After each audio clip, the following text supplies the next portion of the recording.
Code Board of Appeals regular meeting for November 4th, 2020. Our first bit of agenda is Kathy. Would you do roll call, please? Mr. Chair, Mr. Abathera, Here. Ms. Brooks, Here. Mr. Deserman, Here. Mr. Friesen, Here. Mr. Miller. Here. All is present. Here we- Mr. Chair. Okay, we'll go to the next one, suspension of the Building Code Board of Appeals bylaws. I have a letter we have to read. It is the proposed resolution to conduct electronic meeting. Resolved that the City Troy Building Code Board of Appeals hereby allows all members to participate in public meetings by electronic means as allowed by Public Act 228 of 2020. Since an in-person meeting could detrimentally increase exposure of board members and the general public to COVID-19, it would also be difficult to facilitate in light of the Michigan Department of Health and Human Services epidemic orders protecting public health and safety. Members participating electronically will be considered present and in attendance at the meeting and may participate in the meeting as if physically present. However, members must avoid using emails, texting, instant messaging, and other such electronic forms of communication to make a decision or deliberate towards a decision. Resolved that the Troy Building Code Board of Appeals hereby establishes public participation rules for any eligible virtual meetings to provide for two methods by which members of the public can be heard by others during the meetings. Email sent to bcbapubliccomments@troymich.gov and received by 9 a.m. on the day of the meeting will be read during the public comment period of the meeting. Voicemail left at 248-524-3546 and received by 9 a.m. on the day of the meeting will be played during the public comment period of the meeting. Both email and voicemail public comments will be limited to 3 minutes each. Do we need to vote on that? So Yes. moved. Mark Miller. I second. Kathy, Alden, roll call, please. Ms. Brooks, Approve? Mr. Deserman, Approve.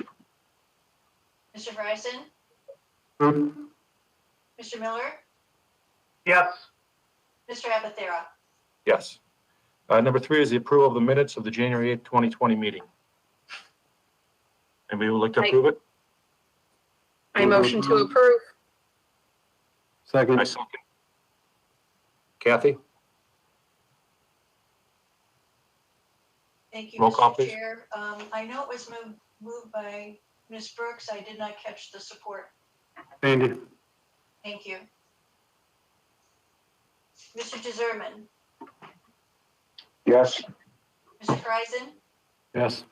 Mr. Miller, Yes. Mr. Abathera, Yes. Ms. Brooks. Yes. We're going to move to our first hearing of the cases.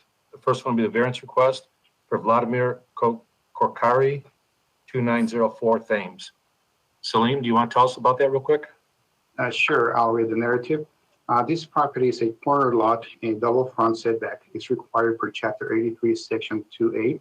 As such, the proposed fence cannot be placed in the 25 feet required Thames Drive front setback or the 25 feet required Dover Drive setback as defined for the R1E zoning.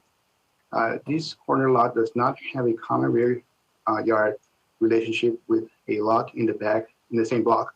Therefore, the only fence height allowed that of a maximum of 30 inches. The petitioner is requesting a total of 106 feet 2 inches of 4 feet tall non-obscuring chain link fence plus a 6 feet long 4 feet tall chain link gate variance. The required on the Dover Drive setback. The petitioner was granted a building permit, PF 2019-0219, for a 6 feet PVC privacy fence that did not require a variance. However, the permit was not closed since the 6 feet fence encroaches 9 inches into the Dover Drive setback.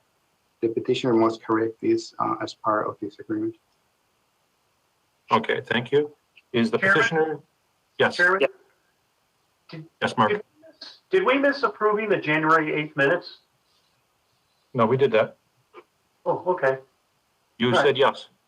Oh, okay. I thought that was a resolution to suspend the appeals. Okay, I'm sorry. No problem.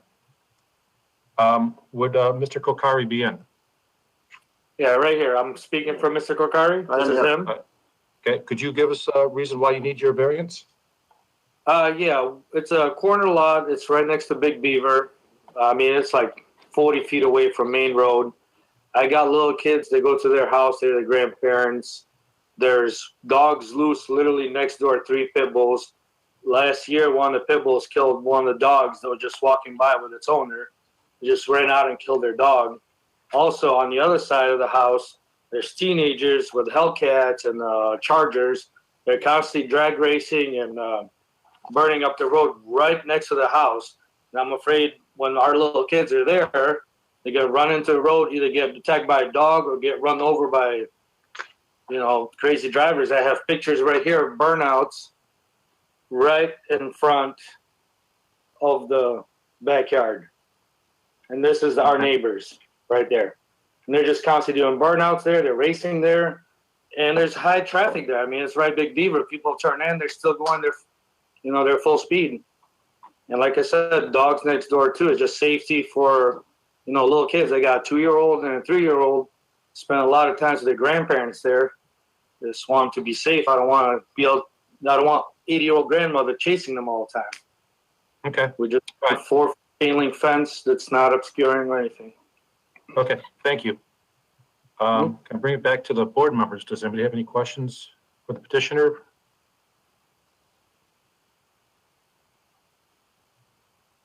Is this, just to clarify, this is Matt from the board. Just to clarify, you're requesting a 4-foot tall chain link fence, is that correct, to meet the PVC privacy fence that's already been constructed? Is that correct? Yes. Thank you. Salim, Yes. you have pictures of other 4-foot cyclone fences. Those are the neighbors next door to him? Yeah, they took pictures of other neighbors like this one here. So they just brought them as samples. That's all it is. Okay, And this is They're the not- letter that was presented by them for the hardship. all right, And then I want to show you, this is the vinyl fence that's exceeding about 9 inches, encroaching into the setback. So either I can get a variance for that right now, or I can have them push it back 9 inches. okay.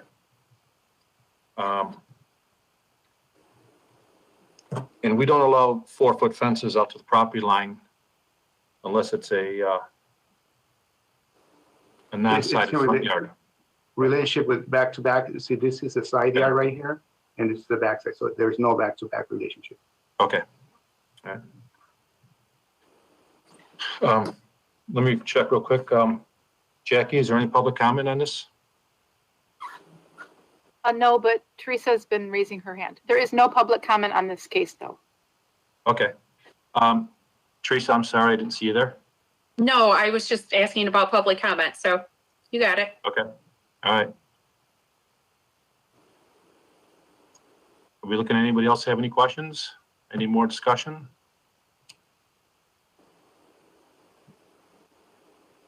I know I personally don't see a problem with fence, 4-foot visible fence that can be seen through there. Anybody else have any comments?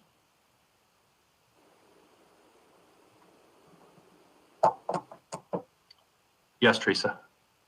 No, I believe the non-obscuring 4-foot allows for some visibility, unlike some other options that they could have gone with. So Okay. it's favorable. Salim, do you have something to throw in there?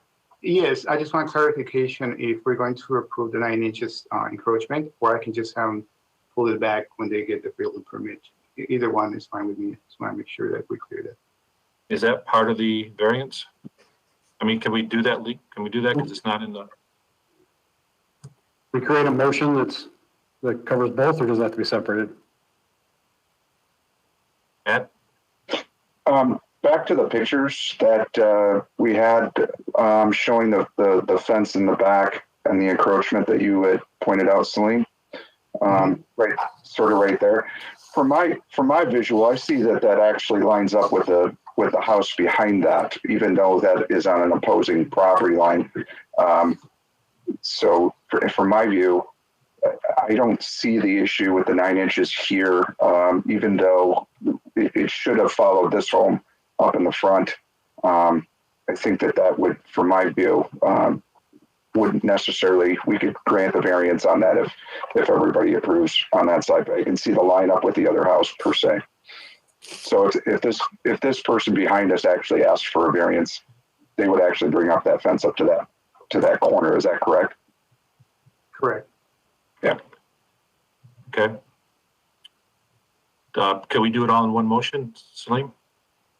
I would say yes, but Okay. the original proposal was to have them move it. I just wanted to add that to make things simpler. That's why I added. Okay. Does anybody want to put a motion forward? Oh, I'm sorry. Sorry. Can I add something? Sure. That 9 inches, like that wasn't by us. It's just the contractor. I don't know if they messed up or something. Like we didn't tell them to. So you asked about public comment, and the original resolution talked about voicemail and email. Is there anybody on this attendance for public comment, or is it just based on voicemail and email? Is that the only way to make public comment on this? According to my paper, it's just those two ways. Okay, perfect. Email and voicemail, and we have none. As stated in the resolution that you guys Right. approved. Right. Yes. Okay. Okay. I'd make a motion if you're ready for it, Gary. Yes, go ahead. I'd make a motion to approve the variance as requested, including the 9-inch extension of the PVC fence or obscuring fence is not counter to the intent of the resolution or of the ordinance. And this is Matt. I will second that motion from Sandy. We have a second. All right. Any comment from anybody? Kathy, can you take the call? The roll? Mr. Friesen, Yes. Mr. Miller, Yes. Mr. Abathera, Yes. Ms. Brooks, Yes. Mr. Jezerman, Yes. carried unanimously. All right. Your motion passes. You're all set. All right. Thank you very much. We'll now go to our second one. Can I ask one question? Yes. So now that it passed, do we go to City Hall to get a permit, or how does this work? Call Yes. Celine tomorrow. Okay. Oh, Okay. Thank you. All right, thank you. Our next variance request is from Austin Rachel Zarnick at 2984 Cedar Ridge Drive. Salim, tell us real quickly about that one. Sure. This is a property. This property is a double front corner lot. Since it is in the R1C use district, as such, it has a 30 feet required front setback along both Cedar Ridge Drive and West Big Beaver. The petitioner is requesting a variance to install a 6 feet high, 85 feet long privacy PVC Chesterfield clay fence. The setback from 4 to 5 feet from the property line along the West Big River side, where the city code limits fences to a 48 inches height due to the back-to-back relationship to the neighboring lot. The total length of the fence requested by the petitioner to be permitted by the building department is 151 feet, which 66 feet of the fence do not require a variance. And this is the drawing. Okay. I had to overlap at Google because the house did not exist in our system yet. So that's why there's an overlap. Okay. All right. I have to tell all our board members that I did build this house for the Zarnicks. They bought it from me as I built it. I can either not vote, or if you feel I should vote, I can. How does everybody feel? Did not vote. Excuse me? Are you involved in anything of the actual, this current work, or you just built the original house? Just built the original house. So I have no objection. I have no objection. No objection. Okay. Question, We need- question. So therefore, Gary, you do not own the property anymore. Correct. Sold it and it's gone. It's owned I by have the no owner. problem. I have no problem with you acting. Okay. All right, then I will act on it. Is Austin or Rachel there? Yes, hello. Can you tell the board why you want this request? Yes, so my name is Rachel and my husband Austin. He is often traveling for work, so I'm here by myself pretty often, and we have just had a few like incidences, security breaches where people have almost walked down our driveway. There is a sidewalk on the west side of Big Beaver, and people I think we're used to a home not being here and just being able to walk right down there. So people have walked down our driveway. We have also just have a dog here, so it's kind of a concern for us that our dog could potentially run into Big Beaver. I'm also 7 months pregnant, so we're having a child soon. So just having a child with the road is a bit of a concern for us as well. Okay. Does any board have any questions for Rachel? Yeah, I guess I have a question, one for Salim and then one for the petitioner as well. So the line drawn here is pretty minorly past the actual setback line. I guess I'm just curious what's causing that extra, whatever it is, 4 feet or something, instead of just being at the line, because you're not asking for a lot. I just what's the issue there? Yeah, correct. So the blue line is the setback line. They're only encroaching this area. Yeah, and I guess the question I was going to ask you, Salim, is the fence that they're selecting, if they move back to that line, would they need a variance, or is it still too tall is there any issue with it if we move back? No, if they bring it to the blue line, they don't need a variance, but it's in relationship to the driveway. That's why they're requesting the variance. Understood. So yeah, so Rachel, also, I guess just what's driving the location of that line right now? I think the biggest part is, how it cuts their jagged line there. We just want to, gain a little bit more space rather than having it cut off where it's at that diagonal. Okay. Yes, Matt. So what is the actual distance, and maybe I'm missing it here, what's the distance from the setback line to where a red line where the variance is asked for, right there? It's right here, 30 feet. And so they want 24 feet. So the variance can be 6 foot. for 6 feet, 6 feet only. Okay, so 6 feet is what you're looking to encroach on the setback variance, pretty much. And I'm just curious, out of the homeowners themselves, is there a reason that the cut, the diagonal cut on the fence line there, is there something impeding on that, or is there a reason that you didn't want to move that all the way back?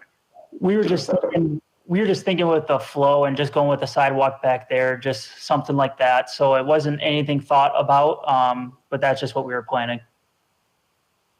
Okay, thank you. Yep.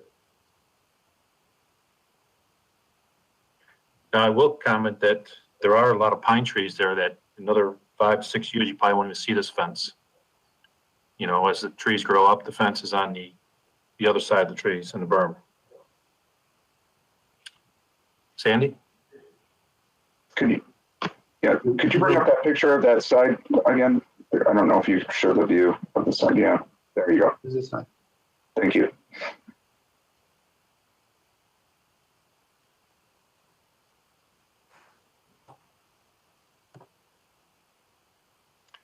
Jackie, do we have any public comment on this? Yes, we do. We have one. It is an email that I'm to read. We are in favor for the Zarniks to be granted a variance to install their proposed 6 feet high fence. My goodness, they should be able to enjoy a barbecue on their patio without all the passerbys on Big Beaver watching them. Let's give them some privacy. Michael and Paula Koran, Koran. of 3452 Dorothea Court in Troy. Okay, And that is all we have. thank you. Anybody else have any comments or questions? Teresa? I was just going to say it's a conservative request. That's my comment. Okay. Sandy? I keep seeing your pencil up in the air. Is that you wanting to? Sorry, no, that's not, I'll put it down. Okay, that's, I thought you wanted to say something. I'll use it next time when I do need to say something. All right. Anybody like to put a motion forward? I'll put a motion. Go ahead. Motion to approve, as requested, not infringing or not contrary to the intent of the ordinance. Do we have a second? I'll second. Kathy, would you take the vote, please? Mr. Miller, Yes. Mr. Abathera, Yes. Ms. Brooks, Yes. Mr. DeZerman, Yes. Mr. Friesen. Yes. Motion carried. You guys are all set. Thank you. Thank you so Have a much. good day. Appreciate it. Okay, everyone go to the next one is a variance request by Joanna Gay at 4437 Yonage. Salim, can you tell us about that? Yes. This property is a double front cornered lot. Since it is in the R1C use district, as such, a 30 feet required front setback along both Ganic Drive and Longfellow Drive.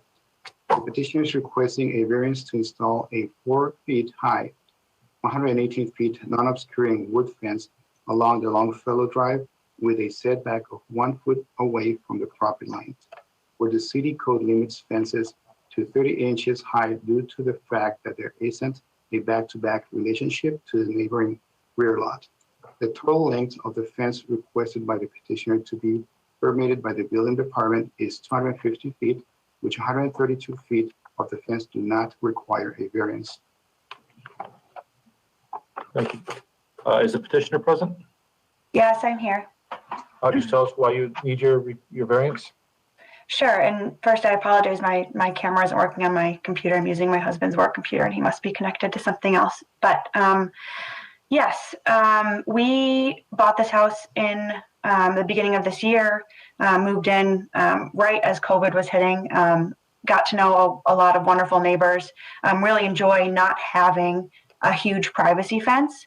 But I do believe our options for a fence right now to keep my 3 daughters under the age of 3 and my dog also safe is either a fence right at the corner of our house, right at the edge of on the other side on Longfellow at the edge of our house there, in line with the back, or to come out to the 1 foot off our property line at a 30-inch height.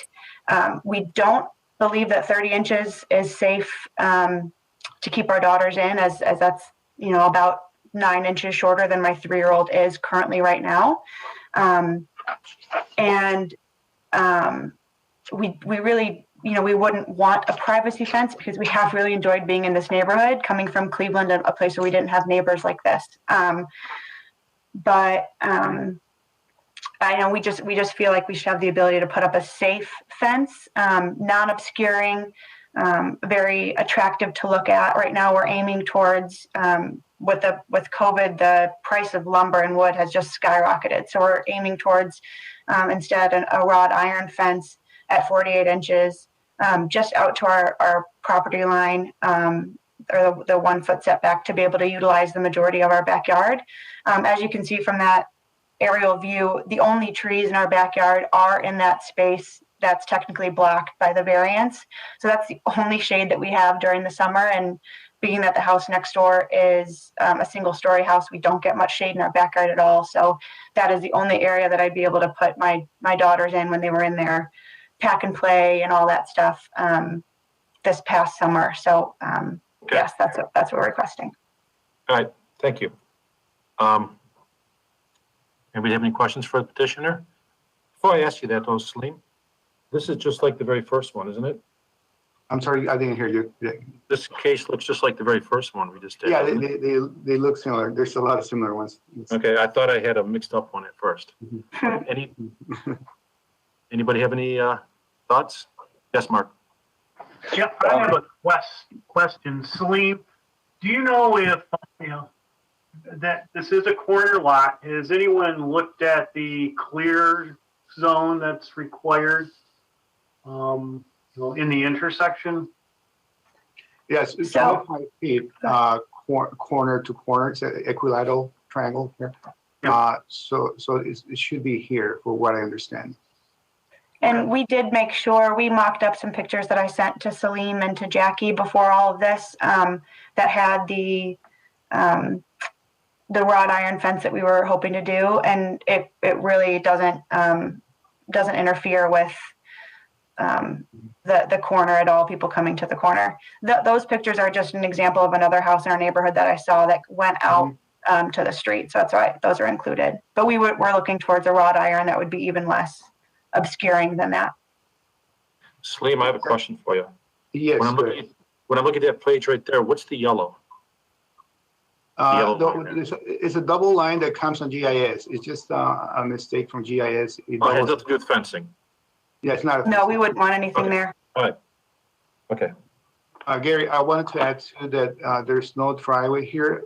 That's why the 25-foot rule doesn't, even though it's not a written rule, does not apply to this corner. Yep, I agree.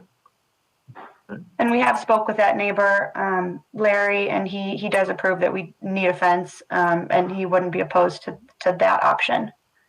Okay. Especially with him having the pool in the backyard, this provides another layer of safety for our daughters as he only has a chain link. Okay. Yeah.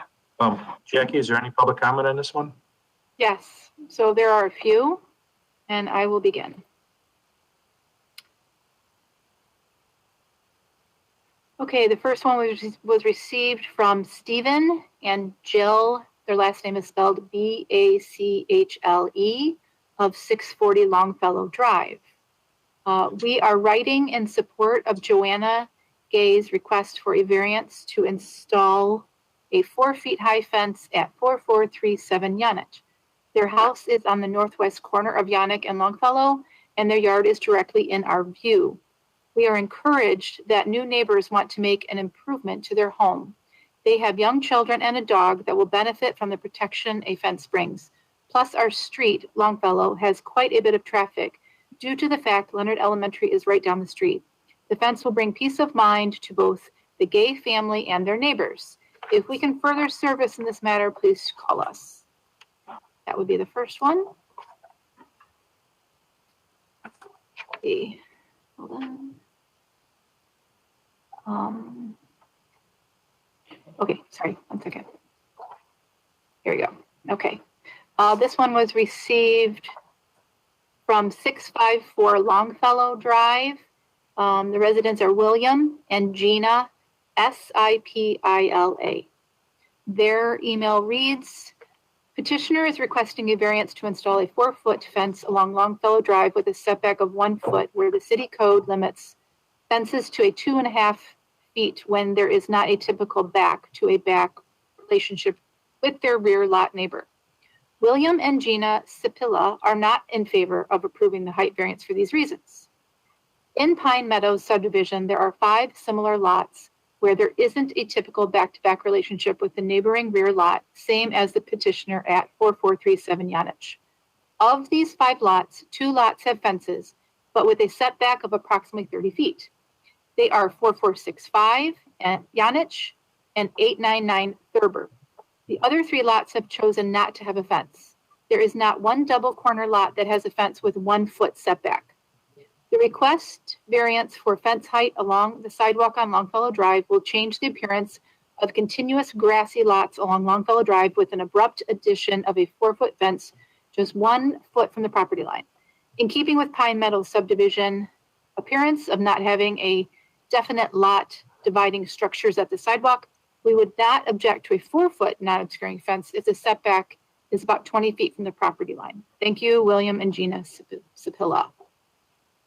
The last one is a voicemail, and I will play it.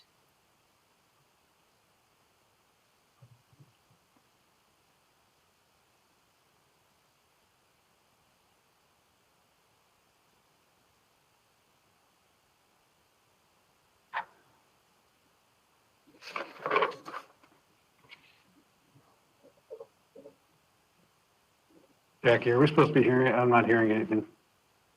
Oh, shoot. Okay, you guys Anybody else cannot hear. hear it? You guys cannot We hear can't that? No. Okay. Hold on.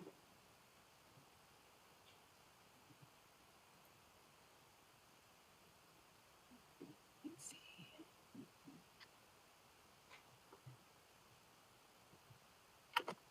I'm calling about a request for variance for a fence at 4. Can you hear that now?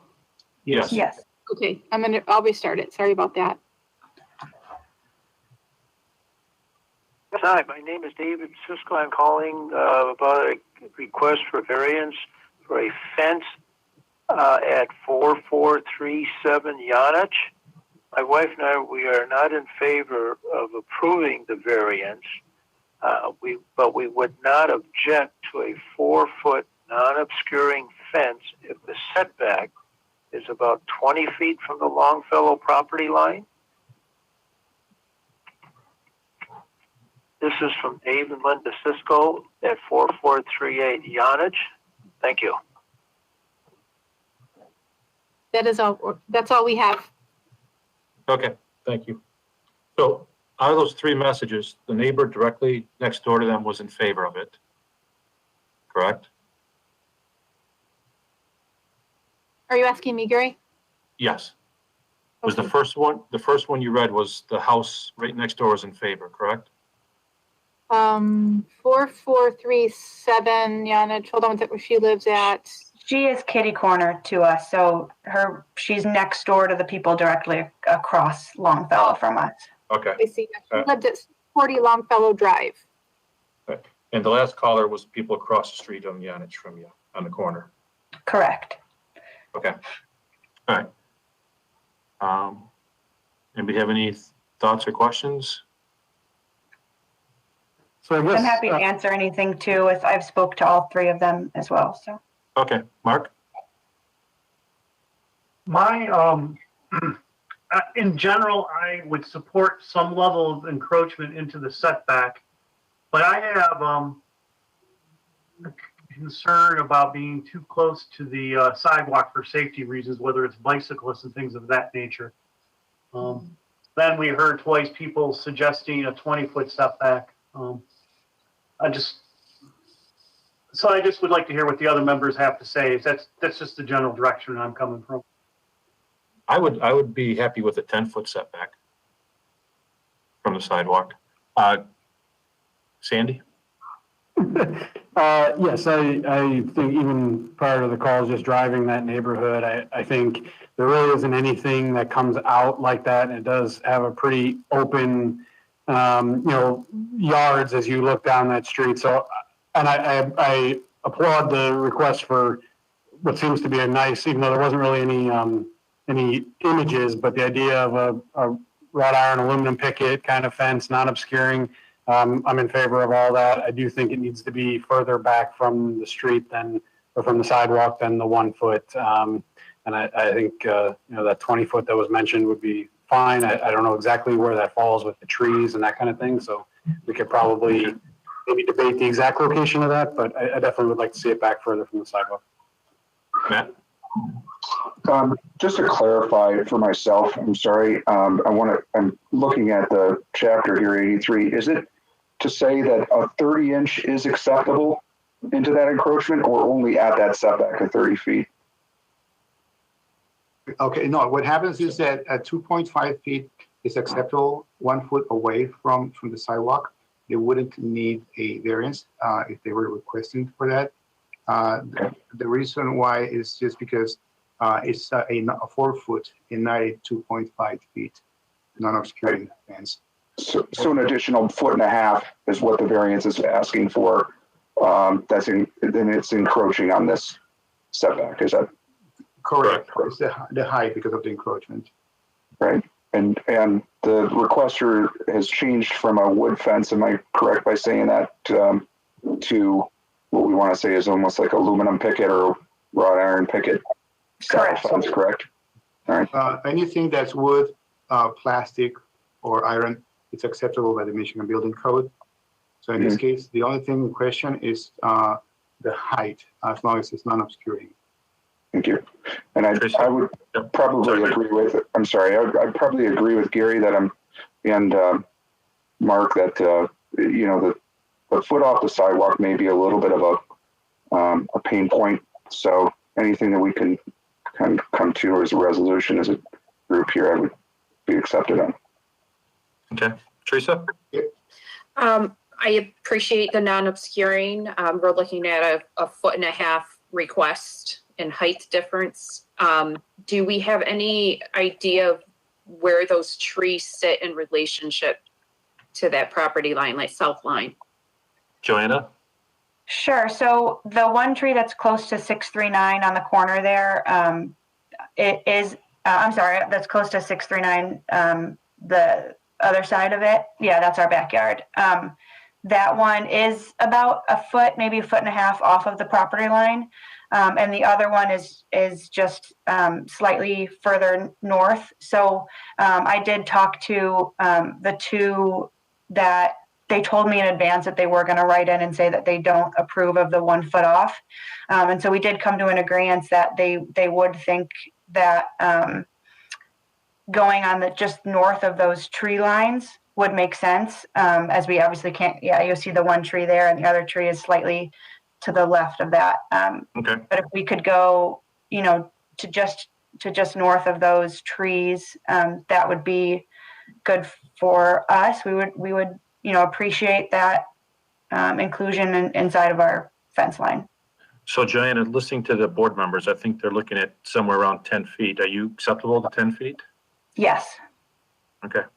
Anybody else on the board? I mean, Mark, I know you talked about 10 feet.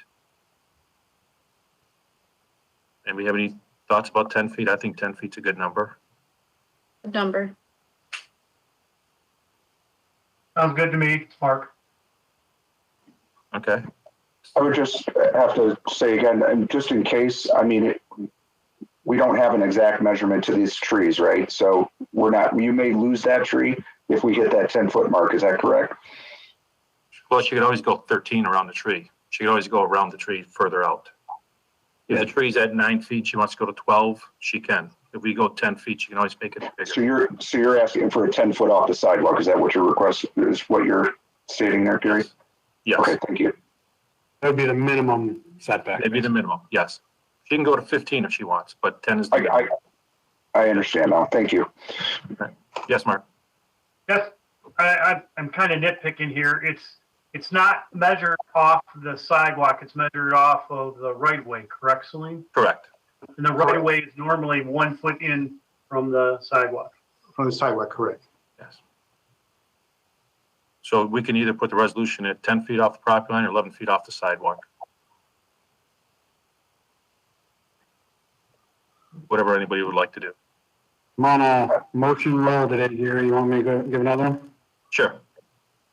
Go ahead. Move to approve the request with the a change that the fence line be no closer than 10 feet off of the right-of-way from Longfellow due to not in conflict with the intent of the code or ordinance. Do we have a second? I'll second that motion. It's Matt. All right. Kathy, take the roll call, please. Mr. Abathera, Yes. Ms. Brooks, Yes. Mr. DeZerman, Yes. Mr. Friesen, Yes? Mr. Miller. Yes. Motion carries. You're all set, Joanne. Thank you so much. Just so everybody knows, if I don't see you waving your hand, say something because you're really small on my screen. In case I miss you. Next one would be the variance request for Carl and Jeanette Losi at 485 Booth. Salim? Yes, this property is a double front corner lot. Since it is in the R1B use district, as such, it has a 40 feet required front setback along both Booth Road and Montclair Avenue. The petitioner is requesting a variance to install a 6 feet high, 243 feet long vinyl fence, privacy fence, with a setback of 3 feet from the property line along Booth Road and Montclair Avenue. Return the fence to the house with 2 gates in a 10 feet short section. The variance is requested for all sections since all fall on the setback restricted area and where the city code limits offenses to a 48-inch height due to the fact that there is a back-to-back relationship to the neighboring rear lot. All right, is the petitioner there? Yes, Yes, could you tell us why you need your variance? did it online, so I had to do the house phone. Go ahead. So I'm sorry, Jeanette and Carlosi are here, so not sure who you have on your house phone. Someone was Sorry. speaking, it wasn't us. Oh, can you tell us the reason why you want your variance? Sure. First of all, I'd like to say thank you for making this meeting happen. We know that was very challenging for everyone, and also to Jackie and Salim for doing everything they did to help make this happen. And out of respect for everyone's time, and since I had very thorough documentation, basically, if you look at our yard, we live in a neighborhood with no sidewalks. And of course, the size of the lots attracted us to the yard. But from the road, you can see right inside our living room.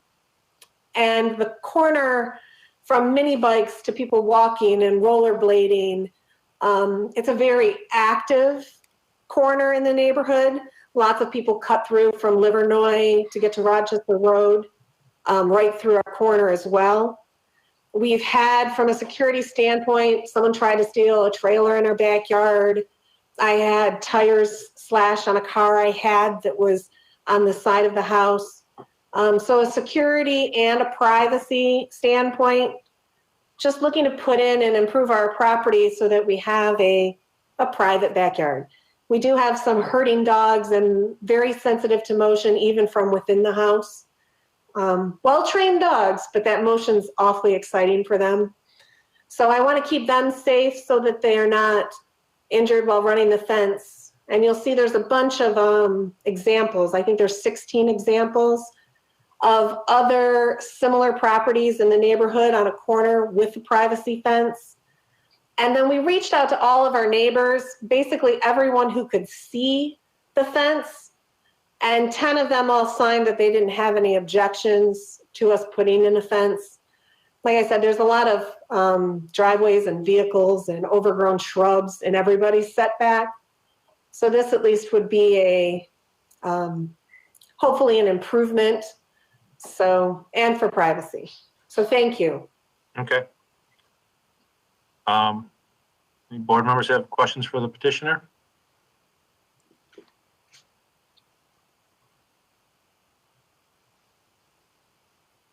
No? I don't have any questions, I guess. I guess I'd just say, in general, I feel like this fence is pretty visually aggressive. It's a tall fence. It's a obscuring fence, and just driving around that neighborhood, it's nice, big, open lots, and feels very natural. And in general, I don't really like the way this fence is going, I guess, is the simple way to put it. Okay. It will be, our current property line is 30 feet from Montclair.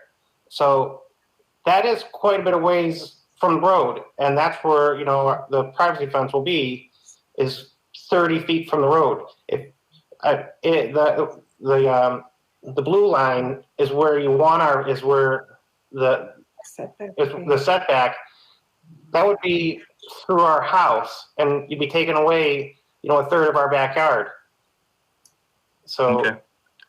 I will tell the board that Montclair, there's an 86-foot wide right of way for a road right of way. Normal residential streets are 60 foot. So there is 26 extra feet of road right of way there. Total, 86 half and half, I assume. Excuse me? Total, an extra 26, not 26 feet on their side, but 26 total. 13, So yeah. half and 13 half. and 13, yeah.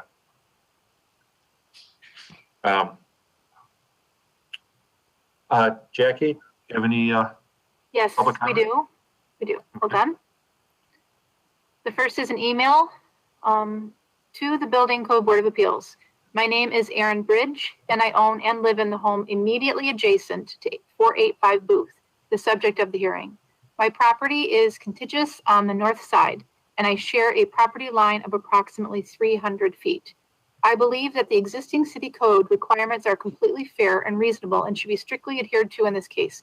My objection to the variance request is based on a couple factors, including but not limited to the following. The fence would give a fortress-like appearance and is out of character with the rest of the neighborhood. A fence enclosing the corner of Booth and Montclair would severely impede visibility at the location and would create a safety hazard for vehicles, bicycles, pedestrians, pets, etc. I respectfully request, as a next-door neighbor, that the board deny in its entirety the petitioner's variance application. Best, Erin Bridge of 472 East First Drive. The second item we have is a voicemail that I will play. Yeah, hi. My name is Larry Jonas, and I was just calling to give my support to my neighbor Carl Losey and his wife Jeanette Losey. The location is 485 Booth. I guess it's for Offense Code, Chapter 83. And I just wanted to, again, give my support to Carl and Jeanette. They've been great neighbors. They've been great friends. And we support them, and we have no issues whatsoever in regards to the fence code. So I just wanted to, again, give my support. My name is Larry Jonas, and I live at 473 East Hurst Drive. Thank you. Bye-bye. And that is the only comments we have. okay. Mark, did you want us, you had your hand up? No? No, I didn't. I'm sorry. Teresa? Any thoughts, comments? We have one yes neighbor and one no neighbor. and out of all the the signatures we got from our neighbors when we put this package together, they all signed off on it, including the no neighbor. Yeah, Erin. Jackie, do we have that? Or Kat? Salim, do we have a letter from everybody? I don't Yes. get that. Jackie gets that. Jackie? We received all the neighbors who approved and signed. I believe those are in the agenda packet. Yep. Really. And there's one from Erin as well. Oh, I'm sorry. I believe, Celine, when you went through, I saw them. Okay. Keep going. It was a lot of documents. Yes, it was. I'll tell you when. Okay. Keep going. Right there. They look like That this. one. Okay. I see it now. Back one more.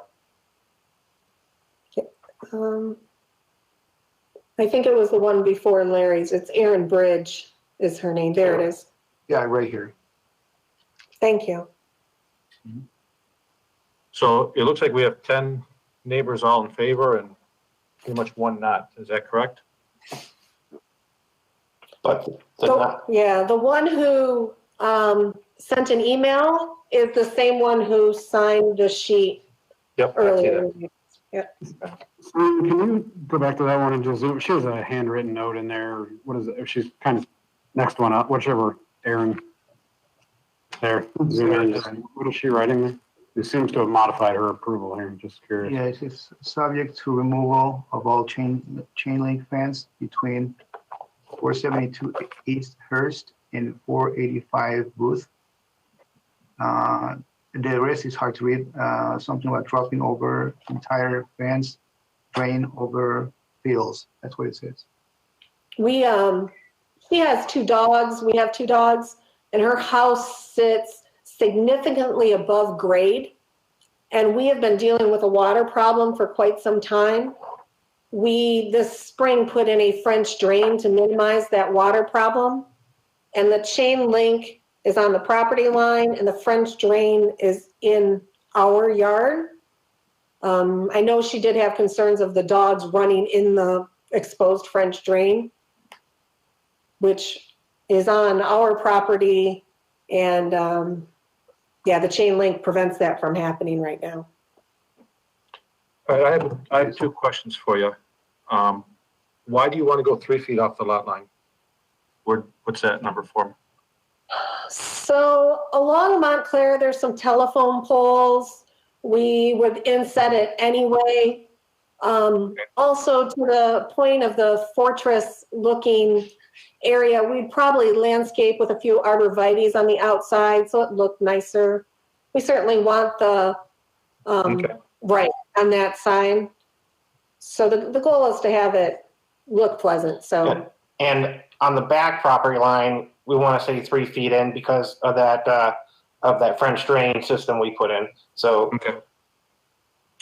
Salim, I have a question for you. Is how wide are the lots like at 475 or 450? 475. Can you repeat that, Gary? I didn't quite hear you. How wide is the lot at 475, Booth? Oh, hold on 1 second.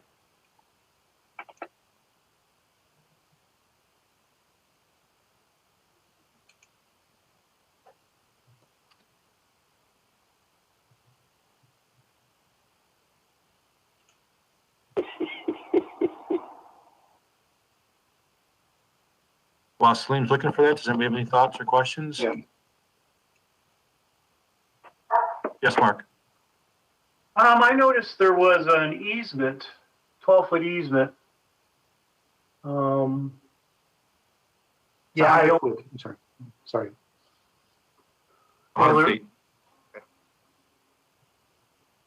So there's an easement. I see location of the 12-foot easement, and I'm not sure who that's dedicated to. You might have to look at the actual plat to see that. Is there any concerns about? there's power lines that go overhead. I'm not talking to the applicant, please. I'm talking to staff. Salim, is there any problem with that building in that easement? Yeah, we have an easement here for the wires in the tower. But normally when we have this kind of easement, we put it to DPW, and we always get approval for this kind of easement. We haven't gotten any rejection on any of them. Do you know if what the rights are for the easement? Is how it's written, location? Yeah, so for what I say is a 12-foot easement, and so it shows right here, approximate location is a 12-foot easement, 6 feet to each side, and it's standard is written on the plats. Do you know the purpose of it? Of the easement? Yeah, it's an overhead easement just for access to work on the electrical power if needed. So it's an access easement. Just where I'm coming from, I would like to know what the purpose of the easement is stated in the plat.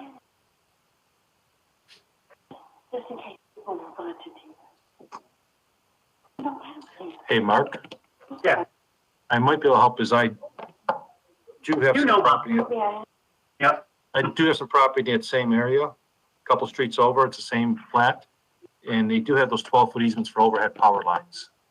It's not a road, it's not sewer. It's usually for the overhead power lines. Right. My concern was drainage or anything like that, especially. Okay. Yeah, so Mark, I wanted to explain to you, we get these very commonly, and we present them to Kurt from DPW. As I said, we are told that it's just for access. There's no other easement in the area except for that one. And I can open the plat if you want me to. I can do that right now. If you could do it, I'd appreciate it. Yeah, if you give me a minute. While you do that, Salim, I want to just talk to the board is, you know, all the other houses there are all 100-foot wide lots. And normally the corner lots are usually 25 feet bigger to accommodate this. So they kind of do have a hardship that their lot is only 104 feet wide. You know, the neighbor next door has a 100-foot wide lot. He can put an entire 6-foot fence on it. Where these people have to go back 30 feet, their backyard will only be 76 feet wide because they never made the lots wider for the corners like they normally do. So that's just my comment. Yes, Matt. I had a question. You had stated something earlier in regards to the road.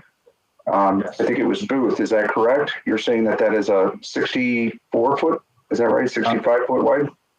Well, most streets in the city are 60-foot wide right-of-ways in interior residential streets. And this one is 86, so there's already 13 feet wider on either side.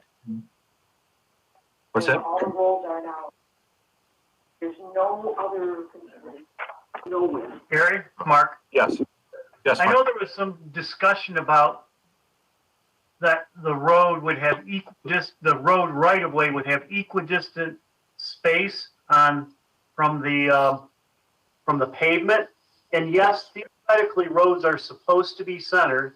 However, older plats and older things have gotten built not in the center. And this is not the right way to do this, but I'm looking at the aerial photography and it looks like it is not centered, the road. Okay. What that means is that in the right of way, there is not equidistance to the property lines on either side of the road surface. Right. Okay, I see that. That's true.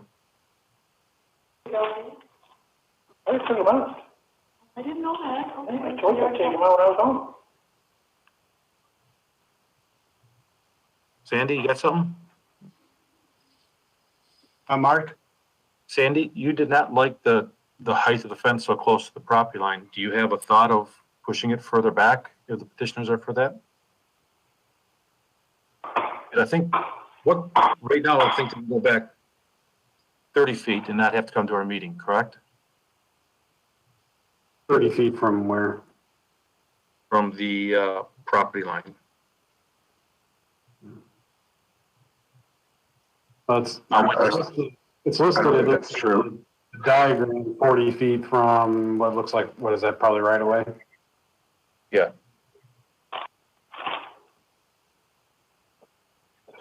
So just again, looking at this plat, you used to mention something too, Gary, that none of the corner lot, I see the corner lots in the frontage. So this is the only lot that I see that is at about 104 feet. Is that correct? The rest of them I'm showing a little greater than that along that Mount Calm, but the rest of them on the various streets are about 110, 120. Is that correct?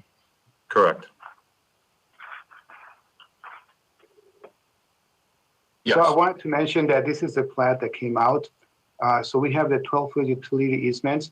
The only thing that I'm worried is that the plat that comes out with that address do not match the streets that we have there.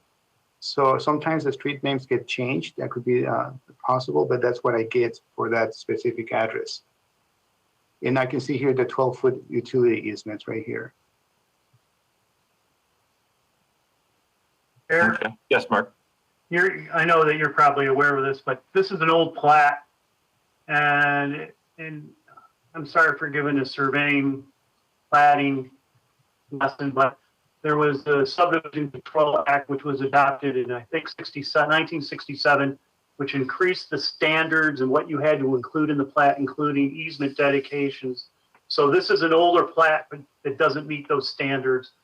So Salim, you can stop looking because it won't have the actual dedications that I'm interested in. That's what I thought, yes. Yeah. Okay. It's old. Yep, so apparently I lost my agenda, so I gotta pull it back somehow. Chair? Yes. I'll start see if I can start getting to a resolution, not an actual resolution, but a resolution of the case. So I think there was some concern about the visual impact of the fence, and I you know, where I stand, I'm not sure if how negative it really will be or not. So I don't know what the rest of the board thinks. What I don't want to have happen is if we allow for it, and I go drive out there and I'm like, oh my God, we approve that. That's what I'm just a little bit concerned about. Okay. I mean, I want them to have it, but I don't want to approve a big white elephant. This is a quality built fence by a quality manufacturer, and we're having it installed by a professional company. This fence is quite an expensive fence for us, so and it won't be white. Okay, if you don't mind, I'll come back to you. Let me finish with the board members. Teresa? You had your hand up? Yes, I agree with Mark and his comments. When you go back to the appellant, it sounds like they were maybe saying it won't be white. So can we follow up on that? Okay. Matt, did you have your hand up? No, but I'm just looking at the lot size and trying to go forward. I mean, I'm looking at that easement as well on that site, on that street. So, I mean, with that obscure line that we have for the setback, it does kind of run through the middle of the house. But does anybody have any thoughts on adding to that setback, say 10 foot or 12 foot onto that setback line that's stationary there to give them that opportunity? Or is that something that would still be obscure because it's a 6 foot fence, right? Because on this side it's only a 4 foot, right? Yes. Sandy? I'm sorry, Sandy, I thought you had up. No, I've said my piece. So, Matt, you're thinking of pushing the fence back an additional 10 feet, which would be 13 from the property line. Mark, I have to agree with you. You know, I hate to see something up that, like you say, it looks like this big elephant in there once we drive by it later.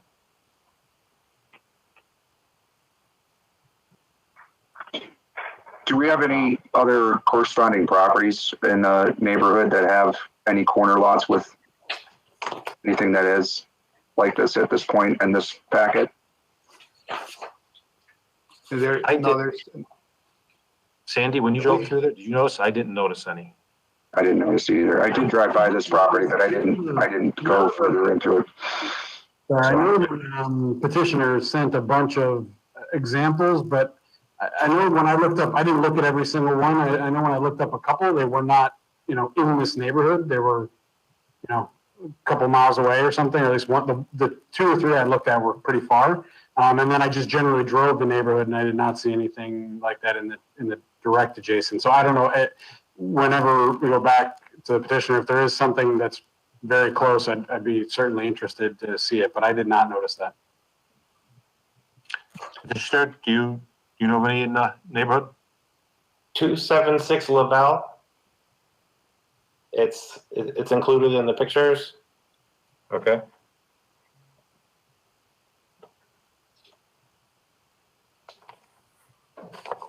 Any other ones or just that one? Oh, we have a bunch of them, but in the neighborhood, in the general neighborhood. Yeah. The west away white fence is 126370. And they're these, I mean, big white fences. One of the things I really didn't want was a big white fence. So Yeah, there is right, 276 Lavelle. That's showing the privacy fence right on the property line.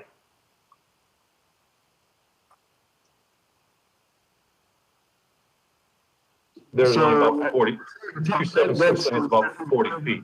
From the adjacent lot, right? From that picture, I don't know if you can zoom, but, it looks like it's 10 feet back from the adjacent, chain link fence there. Am I misreading that or? It's kind of a weird angle of their corner house.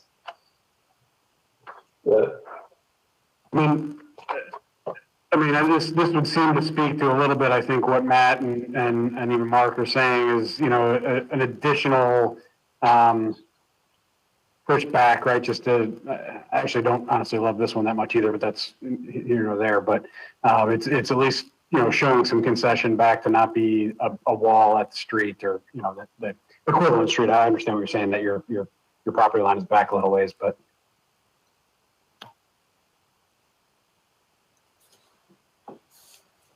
I'm sorry, Teresa. Go ahead. I had to find the unmute button. Does the utility pole sit right on the property line?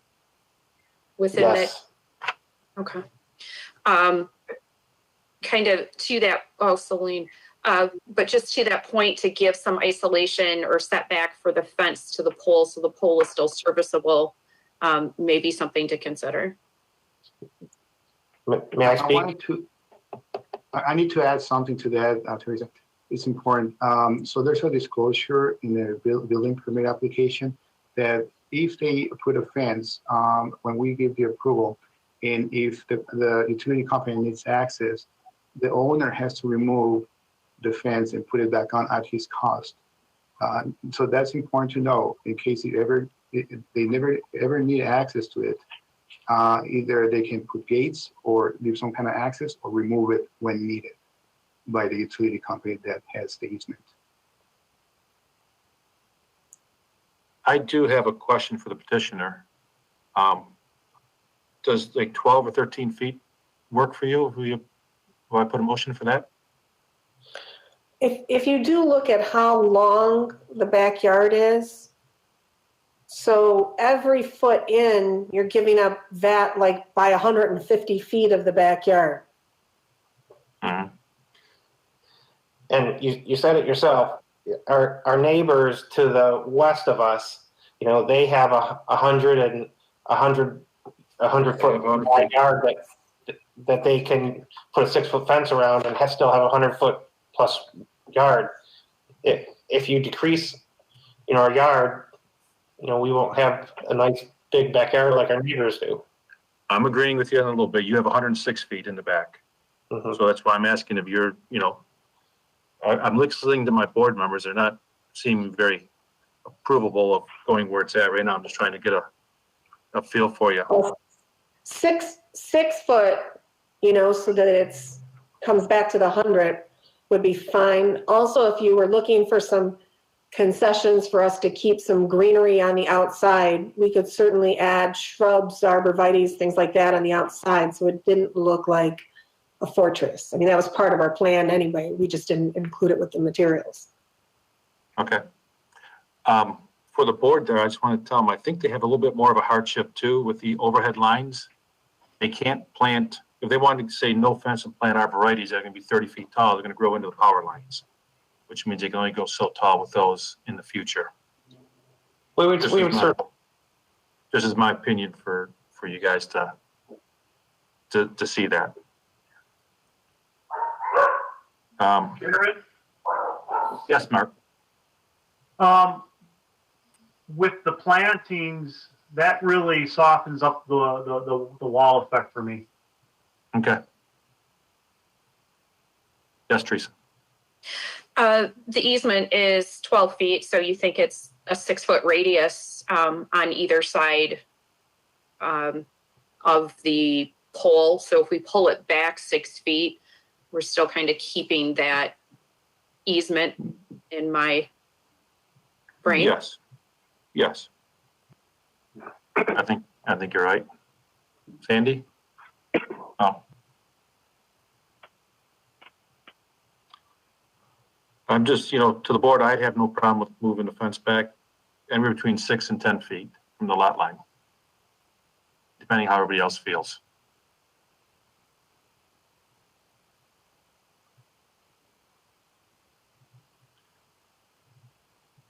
Yes, Teresa. This is Matt. Teresa, you're first. My question is can the board require plantings, or is it just something that we can suggest? I think we can replant, some plantings, but Salim, do you know the answer? Well, it's not regulated by the building code, so that probably will not be my department, but I've seen that other approvals have attached certain requirements like this one. So I've seen history of it, that it gets approved with conditions. This will be one condition. Okay. Matt? I was going to say the same thing. It's just the requirement for the plantings, if that was an option to add to this as a requirement. So, what Teresa said, I think that the setback, I mean, getting out of the right of way of that utility easement, I could see myself, veering towards that. But I think that if we try to soften that area with plantings and somehow, be able to adapt that, I think that would be acceptable. I mean, I'd be acceptable to that. Maybe say since 110 feet, maybe 10 bushes. So every 10 feet there'd be a bush. Would that be a planting you guys would think would be good? Yes. Yeah, I think the 6 foot from the setback and a minimum of 10 bushes to soften the look of the fence. And 100% promise it will not be a big white fence. So it's like a wood grain and a wood taupey color. Mark, does that satisfy some of your thoughts? Yes, and I give some advice to the applicant. Do not plant trees underneath those wires because DTE will at some point in time need to access your property to trim them. So, keep trees away from those lines. Will do. Yes, sir. I wanted to add, Yes. Gary, I wanted to add that the easement is not only in this corner, it goes across the entire lot. Because I see that some people are thinking that it's only at this corner, that's the whole thing. If DTE is active, they can get access to the whole thing. Right, but I think it's what Teresa's saying is that the power runs north and south. There's an easement 6 feet either side of the power lines too. That's why I think she was requesting that. All right. Yeah, I think Mark said something about that being in an old plat too, right? Where that utility was put in prior. Is that right? Right. Yeah. Yes. So that may not be the correct on that secondary easement, but I'm thinking the easement that is over here on the north to south property line. Okay. I will put a motion to forward to allow the fence to be 6 feet off the lot line with no less than 10 bushes due to the fact that the petitioner has a hardship or practical difficulty resulting from the unusual characteristics of the property that precludes reasonable use of the property. Second, Mark. Anybody want to comment on it? No, Mark, you second it. Kathy, you take the roll. Ms. Brooks, Yes. Mr. DeZerman, Yes. Mr. Friesen, No. Mr. Miller, Yes. Mr. Abathera. Yes, Motion carries. thank you. You guys are all set. Thank you very much for your time and the compromise. Thank you. Our next request is for Linda Shears at 1538 Renwood Drive. Salim, can you tell us a little bit about that one? Yes, I'm just getting to it once. The other one was kind of long. Sure. It is, this property is a double front corner lot since it is in the R1C use district. As such, it has a 30 feet required front setback along the west Big Beaver. The required setback from the property line, the petition is requesting a variance to install an 8 feet high, 80 feet long obscuring wood fence at the back property line, running north to south in 2 sections that will start at 6 feet high and will increase in height to 8 feet once connecting to the back lot line fence section. These two fence sections will run from east to west on the side lot lines. The 68 feet east to west section of the West Big Beaver property line will require a variance that will allow for it to be installed 20 feet from the property line at 6 feet high. And I will explain in a minute. This one's a little different than the others. Yes, hopefully. Do you want me to explain it, Gary? Let me have the petitioner first tell us why he would like his. Are you there? Mr. Yes, Chair, I'm here. Mr. Chair, I'm sorry for interrupting. Yes, Mark. I want to disclose that I do know Linda Shears. We participated a long time ago on the Best of Troy committee for the Troy Chamber of Commerce. I just want to disclose that I do know her for many years, and I do not have any conflict of interest or anything like that. Okay. Everybody okay with that? Go ahead. Okay. Hello, everybody. I live on a corner lot on the corner of Renwood and Big Beaver. And I moved in 1992, and there's an existing wood fence that goes around my property. The back of my property the back of my property is Northminster Church. And I used to have, I don't know if you have the pictures that I sent you, I had a wilderness behind that fence. A lot of the trees were on my side, some were on the church side, and they were underneath the DTE Energy power line. So last fall, my wilderness disappeared. It was completely cut down, and it was shocking because those trees really gave me privacy from Big Beaver, from the church. And it wasn't just visual, it was also sound. The trees acted as a sound barrier for Big Beaver. There are a lot of walkers along Big Beaver, and they can look right into my yard and right into my house. So since I submitted this, what I'm asking for is just for the back fence to be 8 feet high. The sides will be 6, replacing the 6 foot that's already there.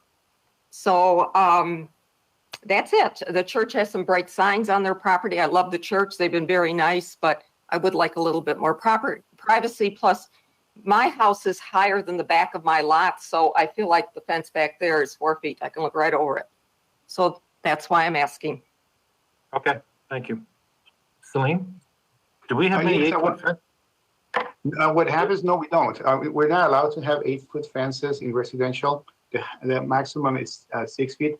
However, there's also the physical hardship that the law drops very heavily here. So I just wanted to add that that would be the only possible exception of the hardship. But no, our code restricts all residential fences to be 6 feet high. There is existing fences here. They're dilapidated, and all she's doing is replacing them. And where does the 8-foot go? From where to where? Show me the cursor. From right here, from this back side, right. The 80 feet length. And then, yep, the 80 feet.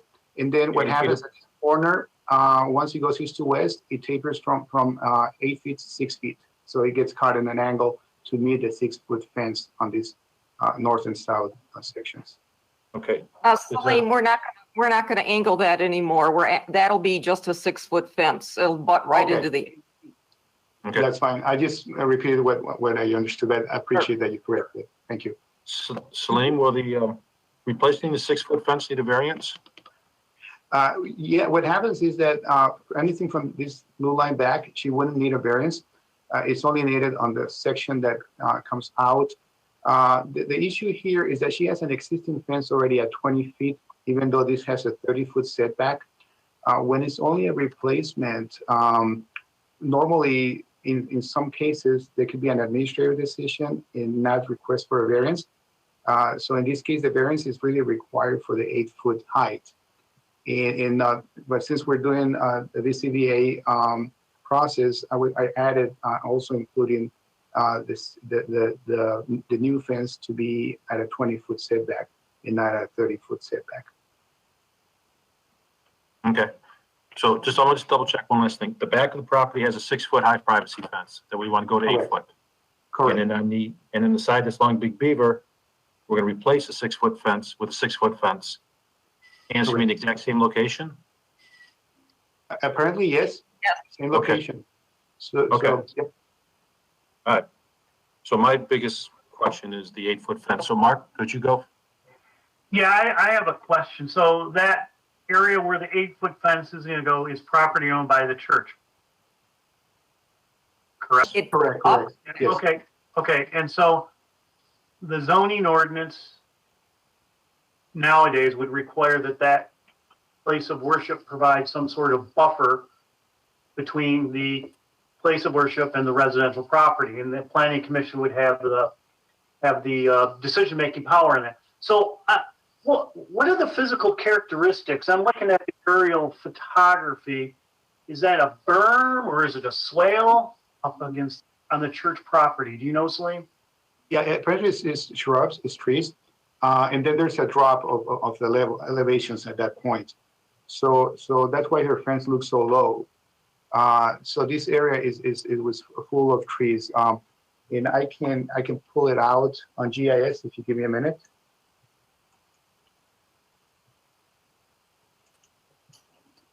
But it doesn't look like it was a specific landscape berm treatment. No, it wasn't. Area, yeah. Okay, that's the point I was trying to get It's just plants. That's all it is. Yeah.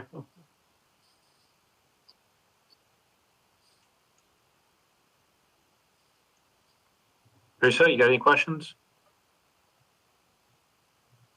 No?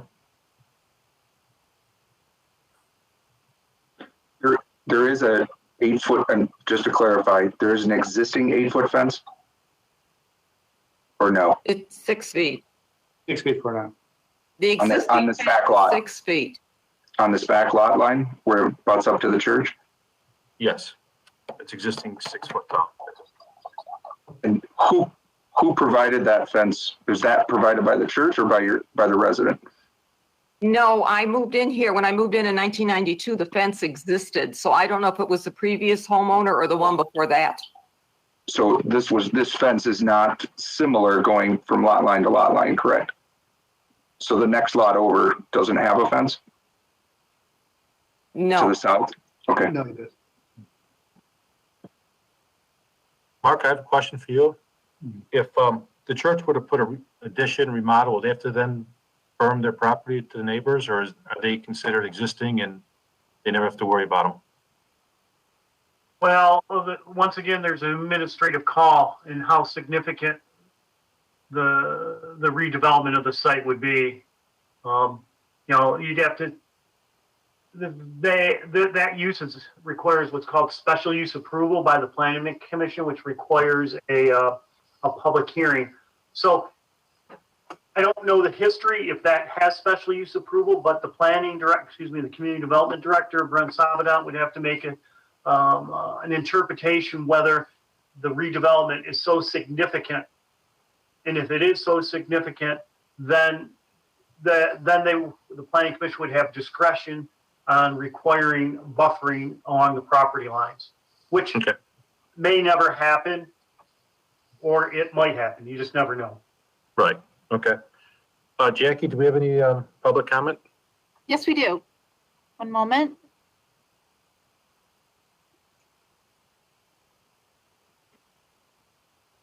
I'll play the voicemail. As far as for Board of Appeals, location is 1538 Warrenwood, WRENWOOD. And they're requesting a variance for an 8-foot high fence in the rear lot line, which would be the east side of the property. And then a small section on the north side of the property.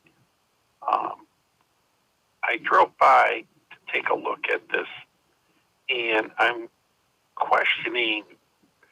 I'm against this fence, okay, because there's already a fence already on the property. Is she removing the existing fence that's there? And if it's a wood fence and it's not being taken care of, just like the home on the west side of the street, the first house, it's a white wood fence. it needs a lot of repair, and I think it's only going to hurt the sub. Okay, very good. Thank you. That's all. Just the one? Yes. Does anybody have any thoughts about this? Can I speak? Yes, Mark. Yes, Mark. I have a question. This is for the board, ma'am. I was talking to the board. Gary, has this board ever permitted an 8-foot fence anywhere? I mean, to me, that's very rare in residential areas. Well, we could ask Matt.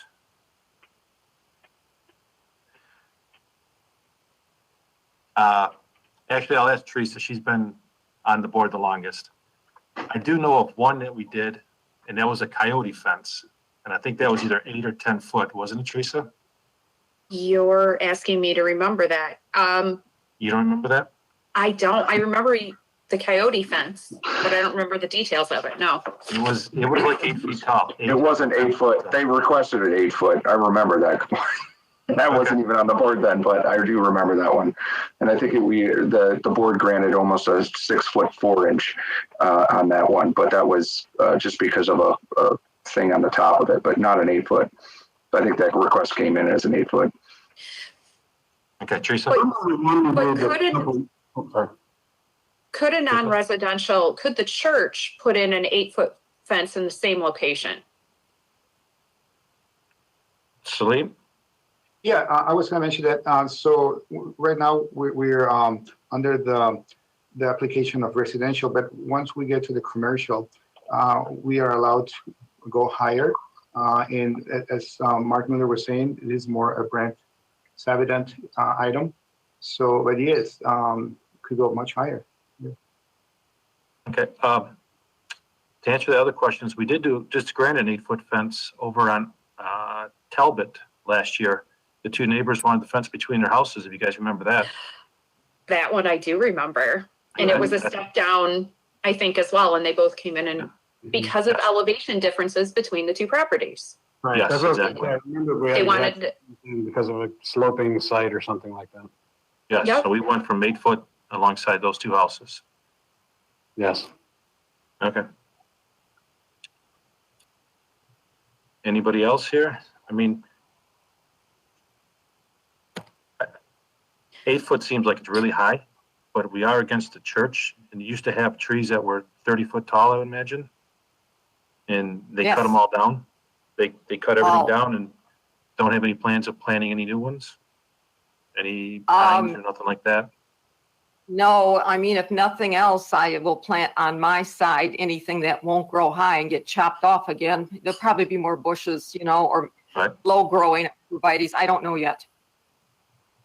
Okay. Have you talked to your neighbor next to you? I mean, they don't mind No, an I 8-foot haven't. fence? The 8-foot fence wouldn't be on the dividing property between me and my neighbor. That'll be a No, I 6 know. foot. I know, but when they're looking out their window, they would see 2 more feet higher. It doesn't seem to bother them. Oh, No. Okay. Sandy? No comments. I guess I shouldn't say that. I was about to comment. I generally, we're going along Big Beaver. We give a lot of concession along Big Beaver, which makes sense. And there is a lot of tree line along Big Beaver there, so it doesn't bother me. I do have the question about just a little bit of precedent on the 8 feet, but given the slight slope and the commercial use next to it, it doesn't bother me that much. Kind of agree with you. Teresa? I'm sorry, Mark? Well, I'm ready to make a resolution, but please have discussion if you're having. Okay. Teresa, do you have anything? No? no, I think this is, again, if you look at our resolution, this is a hardship. She abuts a non-residential site that could put in an 8-foot fence, and she really wouldn't have a say in it. There's elevation issues that we've discussed on that other previous site where she's up higher. The 8-foot fence is not necessarily 8 feet for her looking out, possibly her neighbors. And it is only along that shared use or different use lot line, in addition to the 6 feet along Big Beaver, but that seems pretty commonplace that we do that. Okay. Mark? I would like to make a resolution to approve this variance request due to the, that it's a non-residential use next to the property and the grade issues. Second.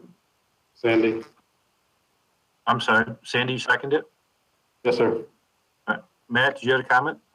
Yes. How many feet are we looking to extend that 8 foot past the setback line, by the way, on the north side? Yes, can I talk? Yes, about it? yes. It's only 10 feet. Past the setback line to, Yeah. that they're requesting for an 8 foot? It's 80 feet and only 10 feet goes into the setback line. And to clarify, a 6 foot would not be an issue at this point, other than it would be exceeding that setback, right?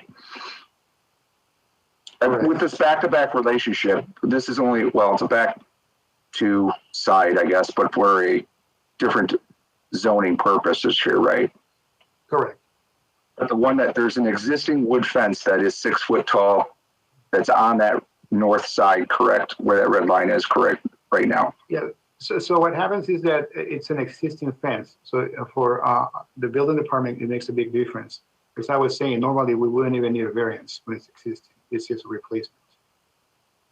Well, I mean, my suggestion, and just as my opinion, I hear what Mark and requested here, but even if that, just for the board's purposes and for future reference, that maybe that 10 foot is at a 6 foot height up into the setback, and where they can actually increase that to the 8 foot if that's where the board seems to be going towards. But I guess my only question would be is that, and I don't know this, but if the property abutting this, right, the church property behind there, if they were required or had to, would they build an 8 foot fence? Let's just say that, would that go all the way up to the property line based on the zoning of that?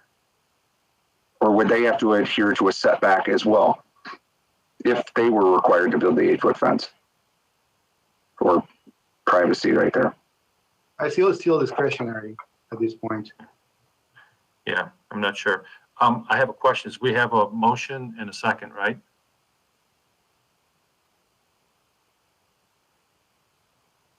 Yes, Mark? I have a motion, yes. And we have a second already. We can't change it. We have to vote on it before you, and we can make any changes, right? Someone can make a motion to revise my resolution and we can approve that or not. Okay. It might be, I mean, it would be easier if I revised my resolution. We still would have to make a resolution, change the resolution. We have to first see if he has a second to change it, right? Yeah. Matt, do you want to put a resolution that's 10 feet back or no? Yes, I'd like to put in a resolution that we, the 8 foot fence starts at the setback line, and that the 6 foot is granted on the north side, as is currently, but that 10 foot of it be at 6 foot, and then it should increase to 8 foot on the backside property line or facing east. Okay, do we have a second Really? for that? Oh, May hold I on. comment? No, do we have a second on that first? I'll second. All right, Kathy or Mark, maybe you could help me out. What do we do? What do we vote on first? The resolution to amend my resolution. Okay. So Kathy, would you take the vote on the resolution to amend the resolution? Yes, I will. Mr. Deserman, Sorry, yes. Mr. Friesen,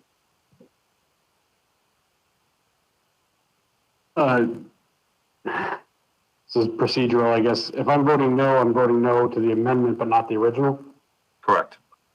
I know. Mr. Miller, No. Mr. Abathera, No. Ms. Brooks. Yes. Okay, motion is denied. We have 2 yays and 3 nays. Okay, so now we go back and vote on Mark's original motion.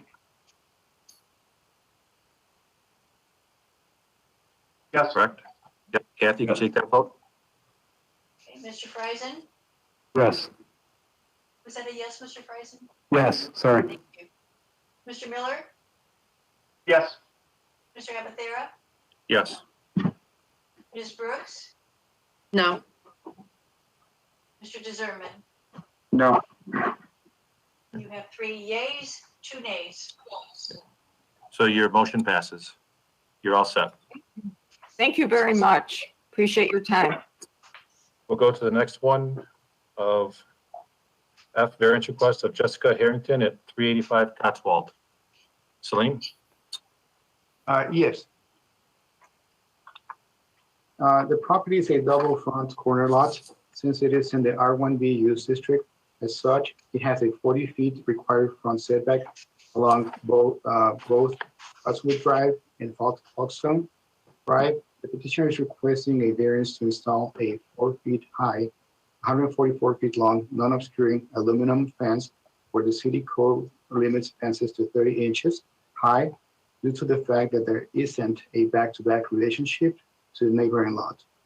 The total length of the fence requested by the petitioner to be permitted by the building department is 307 feet, which 163 feet of the fence do not require a variance.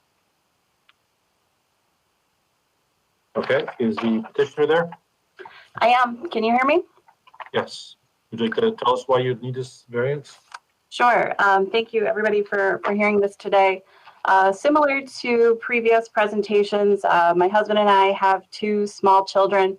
And as you can see, the current fence as it is fairly small portion of the actual lot. It's in pretty bad disrepair from previous owners. Neighbors have told us it may be 25 or close to 30 years old. And the backyard that it currently fences in, a lot of that is taken up by our pool. So we're looking to expand the fence just to have a larger area that's safe for our 2 young children to play in. Hope to add a dog to the family at some point in time. So similar to have a space where a dog could be let out and not have to worry as much. We're right down the block from Smith Middle School. So Cotswold is fairly busy, a good amount of traffic there. So yeah, just for safety and to be able to use more of our lot than we are currently able to with the fence as it is. Thank you. Okay. Anybody on the board have any questions or any comments for us? Seems to be the request of the week. All the fences out to the lot line, doesn't it? Well, everybody spent a lot of time at home in the spring with their kids, I think, and recognize what their lot can and can't do. All right. We will talk with the board now. Go ahead. Teresa? No, just our usual comment about site with that neighboring driveway. I believe this is non-obscuring, but still, do we need to pull it back from the sidewalk just to be in keeping with what we've been doing? I think absolutely. You're right. Oops, sorry. Go ahead, Sandy. I was going to say, I think this is very similar to an earlier one. Mark's comment, I think, is still prescient here on adjacency to the sidewalk and bicycles. We do have these, trees and where that line runs. I appreciate the non-obscuring, and it seems like the aluminum picket or, a good aesthetics fence. So in general, I think that's all good, but I would look for it to come back from the lot line a little bit. Okay. Mark, did you say something? Oh. No, I didn't. I apologize. It was just wiping my eyes. Okay. Teresa, how far back on that diagonal do we need to be? 25 each way?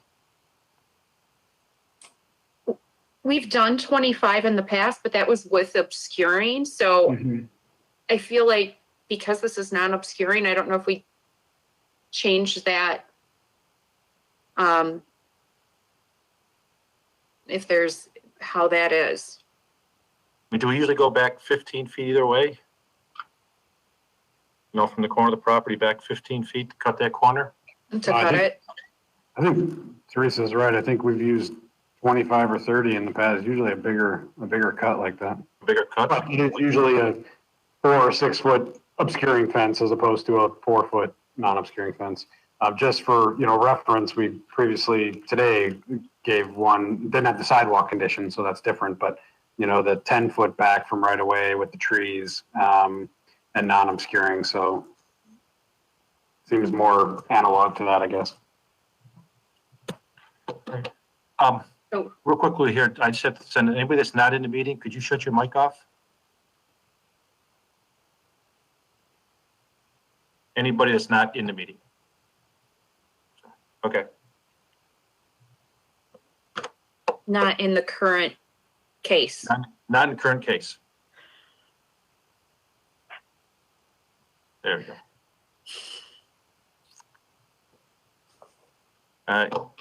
All right, so Sandy, you think 25 feet back in the corners and then? I do not think you need to go back that far in this case, is what I was saying. All right, so you're thinking 15 feet. Because it's a non-obscuring. We did 10 earlier today. I would suggest 10, or I would be comfortable with 10. Okay. I think 10 is consistent with today's rulings. And also, again, this is non-obscuring. It's 4 feet, different beast than we've tackled previously. Jessica? I was just going to say, for your reference, those 3 trees in the back corner of the lot are no longer there. There was 3 really large, tall pine trees. We've since taken those out, and we have 2 small decorative like cherries that we put in that are much, much smaller. There are also several lots similar to ours that are corner lots in our neighborhood who have fences right out to the sidewalk. So I did include those. And just, for reference, our neighbor's kitty corner there at, I think it's 5773, they're also putting in a fence right now, or excuse me, a pool right now. And when I've talked to them, they were looking to do a similar, kind of fencing situation, I think. So, okay. We won't be completely out of character for the neighborhood. Right. Thank you. Jackie, do we have any public comment? There is none for this case. None at all? Okay. Jessica, one last question is, how do you feel about going 10 feet back from the property line? I'm sorry, so 10 feet off the sidewalk? Well, the property line, so it'd be 11 feet off the sidewalk. Probably. Okay. In 1 foot. I'd have to get out and measure it. I feel like that would probably hit right in the middle of that island that we have there. So you are no against moving it in? I mean, if that's the only way to do it, we'll do it. I think it wouldn't be my preference. And certainly we've spoken with the neighbors behind us and they didn't have any concerns. We showed them the design of the fence. Our neighbor actually came out and walked the lot with me when the fence company was there. So. Okay. All right. Do we have any more comments on the board? I know, Sandy, you're interested in keeping it 10 feet off the lot line. Matt, you got any thoughts on that? I think that I would be agreeing with Sandy. What we've kind of said earlier on similar cases here, I think that it being non-obscuring and so forth, but yeah, just on that lot line, if we could have at least a 10 foot or more setback on that. Okay. Does Mark, you any thoughts on that? You good with that? Yeah, generally, I mean, I think that I could go with a little less, but my concern is that space you have has to be usable. Once you start getting clearly less than 5 feet, it becomes hard to maintain anything in there, unless it's a strip of grass. I'm only thinking 10 feet because it's going to be where the diagonal is anyways. It might look kind of funny if you go a 10 foot back either side and then it's only 8 feet off. You know what I'm saying, Sandy? With a 10. Okay. Yes, Teresa.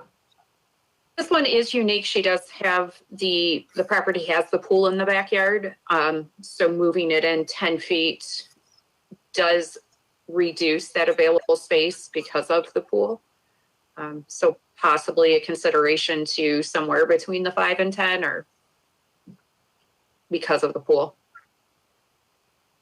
Yeah, and I guess, sorry, can I add that? Go ahead. Yes, go ahead, Sandy. So my thought on this is a couple of things, and I, there isn't a magic number here for me, honestly, but I think bringing it back does, prevent, the kid on his bike going down the sidewalk. It gives him some room, which is good. It gives some visibility to the driveway next to it, and it does allow, to your point, Teresa, putting the fence on the black line, the setback line here is obviously very constraining to the pool and makes it very difficult to maneuver around the pool. So I get bringing it out. I appreciate that it's an aesthetically pleasing fence, and just bringing it back a little bit to kind of mitigate some of those issues.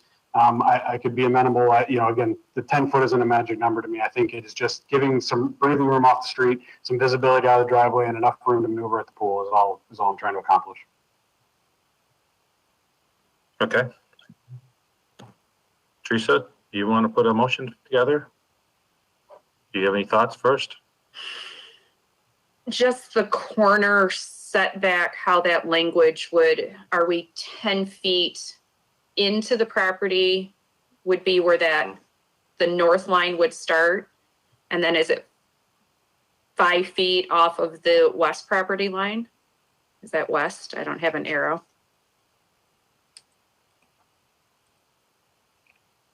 Or am I not getting? The pool is east of the fence, according to my north map. This is north right here, south, east. So Teresa, I apologize. Are you talking about a setback off the north line? I'm really just concerned about a setback off the west line. Well, I don't know which way is west and north. I don't have arrows here. I always orient up as north. So this section right here will be west. Okay, that's what I thought. So yes, do we pull it back? Do we 10 feet to on the north lot line? That's where the fence to create our corner angle, and then it's only 5 feet on that west line because the fence had run 5 feet on that line. So would you like to go 5 feet off the property line alongside the sidewalk to the last 10 feet, then move it over, angle it over to 10 feet along the north lot line? Right, just for that, or does that just not give us enough cut for that driver? We'll still give you the same amount. They'll give you the same amount. Yes, Matt.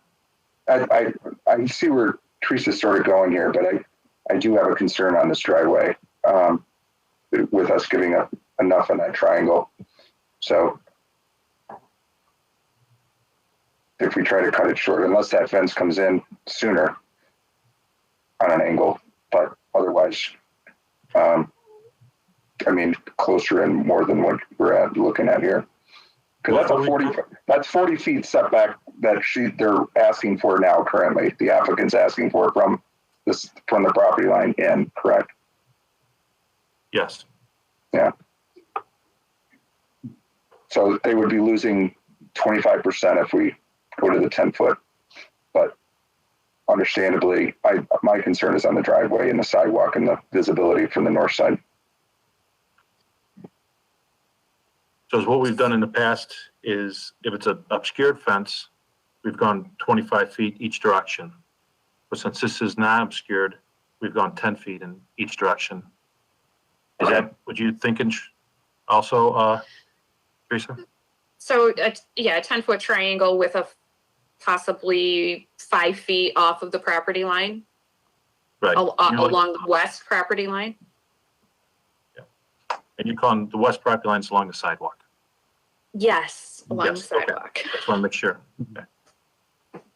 Matt, are you good with 5 feet or you want 10 feet? I see where Teresa's going on that. If you build your 10 foot there off that 5 foot, yes, I can see that being that triangle there. I would agree with that. Jessica, do you understand what we're talking about? I'm trying to think. So you're not saying move the whole north boundary of the fence back 10 feet? Because I think that would put you in the pool. Because there is a fence along that north line. So we're talking off the sidewalk. Okay. Property line along the sidewalk, pushing it back 5 feet and then a 10-foot angle to your neighbor's driveway. Gotcha. So we clip that corner. Okay. So 5 feet in from the sidewalk and then have the corner for visibility. Yeah, if the fencing company can do that, yeah, I think we'd be okay with that. All right, just so you know, it's not gonna be the sidewalks, it'll be the property line, usually a foot off. Okay. Okay. Teresa? I would like to put a motion forward that I pull up my resolution so I can read it, that we grant a variance request for relief of Chapter 83, as it's not contrary to public interest or general purpose, and that the resolution would be for a 10-foot setback of the fence on the northwest corner, and then the fence along the west line be set in 5 feet. All right. Before we second it, I just have a question for you, Teresa. Does it have to be aluminum or can it be a cyclone or any kind of 4-foot non-obscuring fence? Non-obscuring 4-foot fence, Okay. non-specific. All right. I will second that. Anybody have any questions? Kathy, would you take the vote? Mr. Miller, Yes. Mr. Abathera, Yes. Ms. Brooks, Yes. Mr. Deserman, Yes. Mr. Friesen. Yes. Motion carried unanimously. You're all set. We'll move to our next variance is a variance request from Karen E. Arnett at 4988 Calvert Drive. Salim? Yes, sir. This property is a double front corner lot. Since it is a R1C use district as such, it has a 30 feet required front setback along both East Long Lake Road and Calvert Drive. The petitioner is requesting a variance to install a 4 feet high, 140 feet non-obscuring metal fence, setback 17.5 feet from the property line along the East Long Lake Road side where the city code limits fences to 30 inches high due to the fact that there isn't a back-to-back relationship to the neighboring lot. The total length of fence requested by the petitioner to be permitted by the building department is 140 feet, which all 140 feet of the fence require a variance. Okay. Is the petitioner present? Could you tell us why you need the variance? The reason for the variance is I had to replace, I took down a fence that went straight from the end of the house to the back of the property line because I redid the patio. And the reason I'd like to put it where the red line is to make it ease for maintenance. So all those pine trees, I try to keep mulch behind them. And so that way one side of the fence can be all mulch and the other side can be grass. And just to make it easier, the 30 feet is splitting that side lot like completely in half. And I would think that would be harder to maintain the 30 feet on the sidewalk. Okay. Thank you. Anybody have any questions for the petitioner? Yeah, this is Matt. I'm sorry. Did you say you're non-obscuring? What is your proposed from the applicant? What type of fencing are you looking at putting in here? 4 foot non-obscuring. It's going to be an aluminum fence. I think, like similar to that. Okay. Thank you. Okay.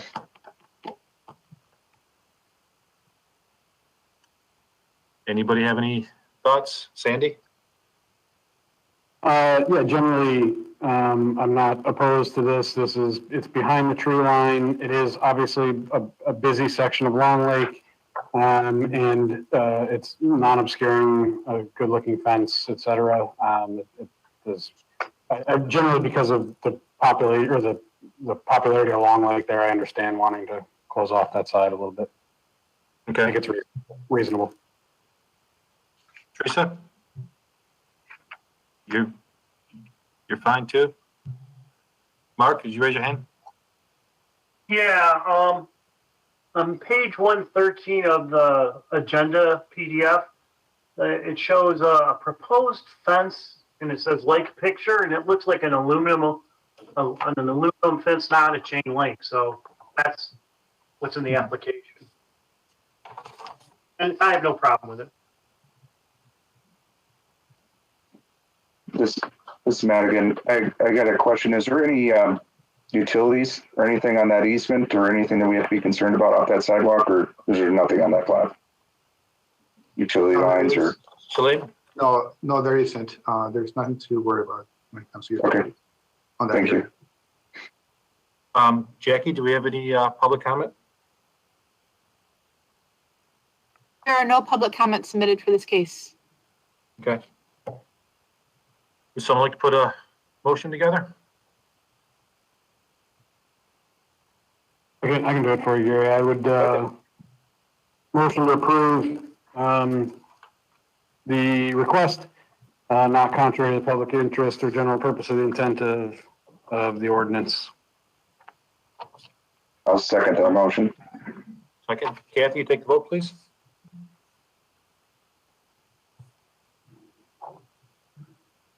Yes, can I confirm the second was by Mr. Jezerman? That's correct. Thank you. Mr. Abathera? Yes. Ms. Brooks? Yes. Mr. Jezerman? Yes. Mr. Friesen? Yes. Mr. Miller? Yes. Motion carried unanimously. You're all set. Thank you. All right, next one will be a variance request for Stephen Rokoff at 2949 Vineyards Drive. Salim? Yes, this property is a double front corner lot. Since it is in the R1A use district, as such, it has a 40 feet required front setback along both Vineyards Drive east-west and Vineyards Drive north-south. The petitioner is requesting a variance to install a 5 feet high, 70 feet long, non-obscuring metal fence setback 21.5 feet from the property line along Vineyards Drive north-south section, where the city code limits fences to 30 inches high due to the fact that there isn't a back-to-back relationship to the neighboring rear lot. The total length of fence requested by the petitioner to be permitted by the building department is 218.56 feet, which 148.56 feet of the fence will not require a variance. Thank you. Is petitioner present? Yes, I am. Can you all hear me? Yes. Are you? Yeah. Yes, you can able to hear me? Okay, great. So as others have requested earlier, I have the same type of hardship. I have 2 young children. I also have a pool structure, and I want to actually replace. There is a fence there already when I moved in 3 years ago. It's a half metal and half chicken wire type fence, plastic chicken wire fence, that I actually want to put a more ornamental and more safe, and actually, to be honest with you, code relevant fence. The fence that's in there right now opens in the wrong direction and it's not stop locking, so it's not the code. I also, go ahead. I'm sorry. Go ahead. No, go ahead. You all done? No, I was saying if you can, yeah, the red line actually is behind. There's 2 sets of tree lines, and this fence we built behind 2 sets of tree lines and bush, and I actually added additional, you'll see in my pictures here, additional arborvitaes to make this totally inconspicuous to the neighbors. And I do want to mention that I have since spoken to neighbors on Saturday and have an update. Go back to that prior view, if you can go up. The other one, the prior view of that. And you can kind of see here, I have a play structure here. So if I would put that fence to code, where this is the only backyard I have here. This little, it looks like a putting green because of the pool structure that was added prior to my purchasing of the property. So the play structure, the fence would come into the play structure and make it not usable. So that's why I'm asking to just replace what is there in the ground as far as the variance is concerned. As I mentioned, I did speak with my neighbors, and I can talk to any public comments that may have been made prior to my speaking with them, because they seem to be on board now after speaking with them. Okay, sounds good. Thank you. Anybody have any questions for the petitioner? No. Go ahead, Teresa. Oakland County has a record that there might possibly be 2 geothermal bores on the property. Is that correct? Or to your knowledge, do you know? 2 Do you use geothermal. What? I'm sorry. Do you use geothermal heat? The pool structure might, but not the house. The pool structure is separate from the house, so that may. I'm not familiar with. I think I was told that it may have geothermal, but I don't know any specifics of it. The borings that and I would have to have our clerks try to pull our paper records, which is a little bit difficult right now. They are shown on the west side of the property near where that fence line is. So I would just recommend any fencing in that area that you confirm the locations if the bores are there, so you don't puncture anything. Absolutely. Yeah, I will double check that. Sure. Okay. Yes, Lynn. Gary? Yeah, I just wanted to add to that comment. Normally, when we know there could be something sensitive, we request that that gets dug by hand at that area to prevent damaging any underground. And of course, you have to call Ms. Dig as well before. Yes, I understand. Yeah. The geos I don't think, fall under Ms. Dig. It's a boring, and they're usually buried about 5 feet where the coils would then go into the house. Right. Teresa, that you said that's on the west side, so we're not granting a variance on the west side, correct? It's just the east side? Yes, sir, just the east side. Okay. There will be a fence on the west side as well, but that doesn't need a variance. That's by right. Yeah, and again, the county does have GPS of those borings, so it is information. If you can contact the health department, we can at least get you the coordinates. Yes, thank you so much. I appreciate that. All right. Anybody else have any comments? Matt? What's the type of fence that the petitioner's asking for here? I don't see it on the sidebar note. It looks like my neighbors here. If you can see, I don't know if you can see that the metal ornamental. That's what I currently have, but I want to make that step to code. So that'd be 5 feet, but it would be, and again, it's only part of the property. The rest of it's chicken wire. Shalene, do you know how far off the fence is off the front right away on the east side of the house? If you give me a second, let me go back up. I mean, we're supposed to be 40 feet, right? Yes. Yes, and I'm getting to that. Okay. So yeah, so we're supposed to be, the setback is 40 feet. And right now, so he's asking to be 21.5 from the linear style. So we're basically splitting in half. Correct. Okay. Sandy, Mr. Pencil? Yeah, just for the petitioner to clarify. So the question I had, I think you answered as far as the tree line and being behind these two sets of trees, and you mentioned arborvitaes. I guess I'm not sure where those are in relationship to the fence. You can scroll down. I'm going to plant them. I just didn't plant them yet because I wanted to see if I obtained this variance. Obviously, I didn't obtain here. See, this is what the neighbors will see right now. They wouldn't see a fence. And the arborvitae, the next picture you'll see is where I'm sorry, Celine, maybe the next picture. Keep going. I'm sorry. Nope. More? Yeah. So in that area here, you can kind of see them from here. Those where the arborvitaes would be, and you can see it's pretty green. You can't even see a 15-foot play structure there. So once those arborvitaes grow in, it should be very inconspicuous. And again, it would be behind those where the fence would run. So behind both the existing trees and the arborvitaes. Yeah. Yes, sir. Okay. Thank you. Well, it's kind of nice that he's keeping the fence off the neighbor's lot lines behind his fencing and everything. There's no, Teresa, do you see there's no line of sight for the house next door? No problem there. There's mature trees on this property that are obscuring any addition that is put in. So Right. So our fencing's not bothering any of that. No. Okay. Anybody else? Yes, Matt.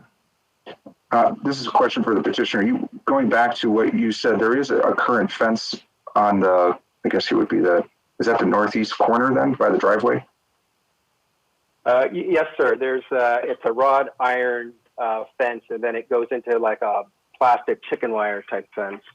So it's only a portion. It's just a small. Yeah, that's just a portion. Yeah, it never was completed. And what's the height honestly, of that? I thought that is, I think, 3.5 feet, 3 feet. Okay. And so that ends, and then you have like a chicken wire, you said, or whatever that is, a farm fencing that kind of meets up with it, right? Right. Okay. Yes. Yep. I'm not seeing from the picture. Is there a pool behind here? You said pool house and all this other stuff. Yeah, is there a pool? It's a pool house. If you go back, the big square structure is a pool house, and I'll be honest, that was built before I purchased a house, and it seemed to cause a lot of issues with the neighborhood. So I think this whole structure here, and I have two doors that open here on this side, on the far west side, where right there, I have a door there that opens. So I have had animals like deer walk into here, and I have a door that opens on the northeast side there. So there's two doors that open independent of the house. Okay.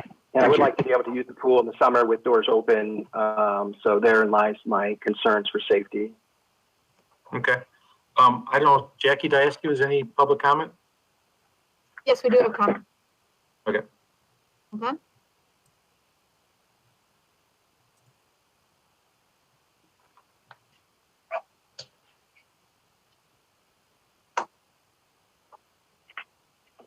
Okay. Can you hear me okay, Gary? Yes. Okay. I'll read this email. It's a bit lengthy. From Martin and Karen Makowski of 2905 Vineyards Drive. My name is Martin Makowski. I am the president of Bailey's Vineyards Homeowners Association, which 2949 Vineyards Drive resides in. I am also the easternmost home to property in discussion. As an association and homeowner, I am opposed to granting the variance requested. I do not feel Stephen Rockoff has proven that a practical difficulty exists. Reason will follow. Exceptional characteristics of property for which the variance is sought make compliance with dimensional requirements substantially more difficult. His reply to that was, the characteristics of the property are within normal limits of other homes in the subdivision. My home directly east of the Rockoff property has the same shape and dimensions. B, the characteristics which make compliance and dimensional requirements difficult must be related to the premises for which the variance is sought, not some other location. His reply, none. C, the characteristics which make compliance with the dimensional requirements shall not be of a personal nature. Reply, I believe that Dr. Rockoff is seeking the variance for personal matters. He has mentioned he is seeking this variance for safety reasons. I don't disagree with the statement that it is for safety reasons. However, he is still allowed to have a fence that meets Troy as well as HOA code allowances and do not require a variance. D, the characteristics which make compliance with dimensional requirements difficult must not have been created by the current or previous owner. His reply, he has created the difficulty on the east side of the property. He has added a play structure immediately upon moving into the home. He now states without the variance, it creates problems for his play structure. He states that to meet code, the fence must bisect the play structure. This is a false statement. If you stand at the easternmost portion of this property and look southward, you do not see the play structure. E, proposed variance will not be harmful or alter the essential character of the area in which the property is located, will not impair an adequate supply of light and air to adjacent property, or unreasonably increase the congestion in public streets, or increase the danger of fire or endanger the public safety, or unreasonably diminish or impair established property value within the surrounding area, or in any other respect impair the public health, safety, comfort, morals, or welfare of the inhabitants of the city. His reply, His request for the variance is in direct opposition to the HOA bylaws and deed restrictions. Once you allow one person a variance without proper HOA guidance, you establish a precedence that makes enforcing deed restrictions and bylaws unenforceable. As board members of the HOA, we have a legal responsibility to all homeowners. We become culpable, complacent, and thus become open to legal ramifications. His real estate agent received copies of the deed restrictions and bylaws prior to closing. Upon moving in, I personally placed a copy of these documents in his mailbox. He told Mr. Bogny, HOA board member, he received these documents. At his request in the fall of 2019, I emailed a copy of said documents. On July 1st, 2020, another set of said documents were emailed to Dr. Rockoff after the HOA saw survey stakes in his yard. Again, I oppose the requested variance. Legally, we are obligated to enforce documents registered with the state of Michigan. Thank you for your time. President Bailey's Vineyards HOA and homeowner adjacent to 2949 Vineyards Drive, Martin and Karen Makowski. The next public comment. Let's see. Okay. It's an email. Hi, received notice of this variance for a 5-foot tall fence.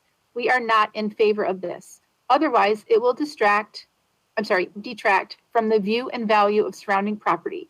Bill and Cecily Roney at 5164 High Mount. Those are the only public comments on this case. Thank you, Jackie. You're welcome. Yes, Matt.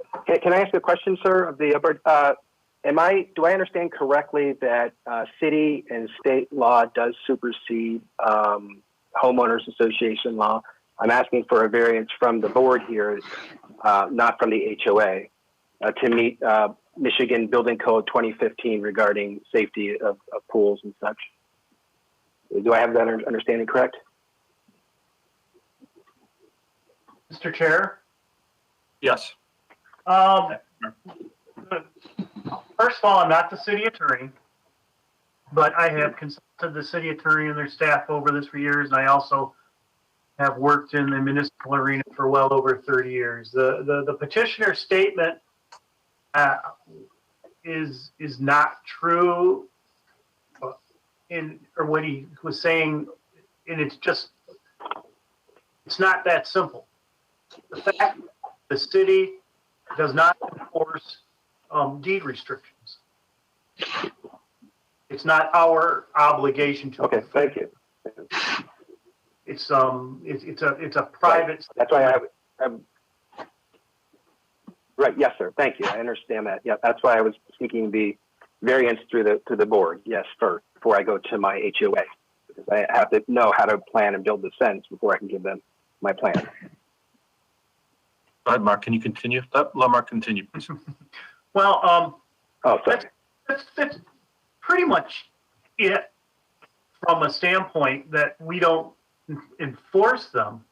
However, I mean, we do receive public input as a board, and that can be a consideration.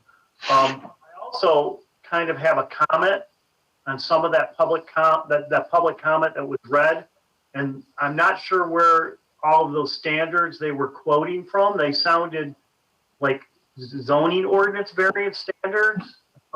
I heard morals in there, which have been struck down by case law that ordinances don't enforce morals, especially when you're regulating land.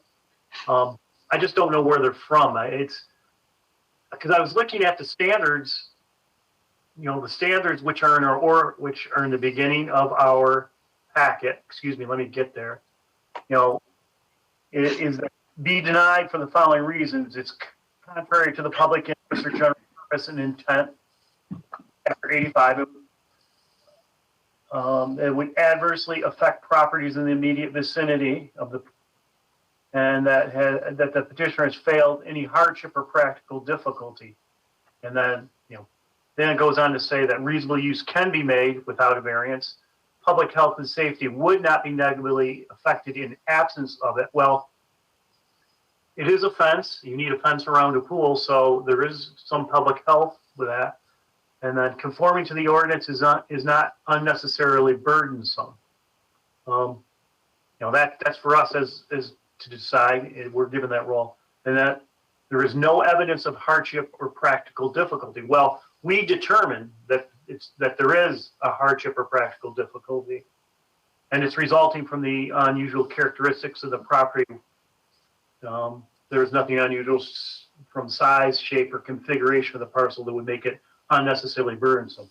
I mean, the existing conditions are pretty burdensome on that piece of property, at least in my opinion. So those are that's my 2 cents, Chairman. Okay, thank you. Matt? I would add that I have to say, when I saw the initial presentation, it doesn't look like the fence actually negatively impacts anything that I can see. I mean, it may be breaking the rules, and that's a whole different arena. When I say that, the deed restrictions. Mark, real quickly, if we grant it and the deed restrictions say no, they can't come back on us, correct? They would still have to go after the homeowner for breaking the deed restrictions? Probably, but that's something for the city attorney to answer, not me. Right. Where I'm coming from on this, and I'm the city manager, I think we might want to bounce this off the city attorney. My 2 cents. Okay. Matt? I'm sorry, Salim, you're next. Yes, I just wanted to add to Salim? Mark Miller's. Yes. Go ahead. Go ahead, Salim. Yes, I wanted to add to Mark Miller's comments. So I did call Lori Bloom on this one to get her opinion in exactly what Mark has just said. It is a private contractual matter of civil proportion, and it does not tie us to it. So even if we give the approval, if we were to give the approval, any litigation beyond this point is a civil matter. But then again, we can always go back to here, like Mark is saying. Okay. Go ahead, Matt. All right, so I got 2 questions for Salim, so you can try to help me out here. There's an existing fence that's on that, I guess I would say west side towards the driveway.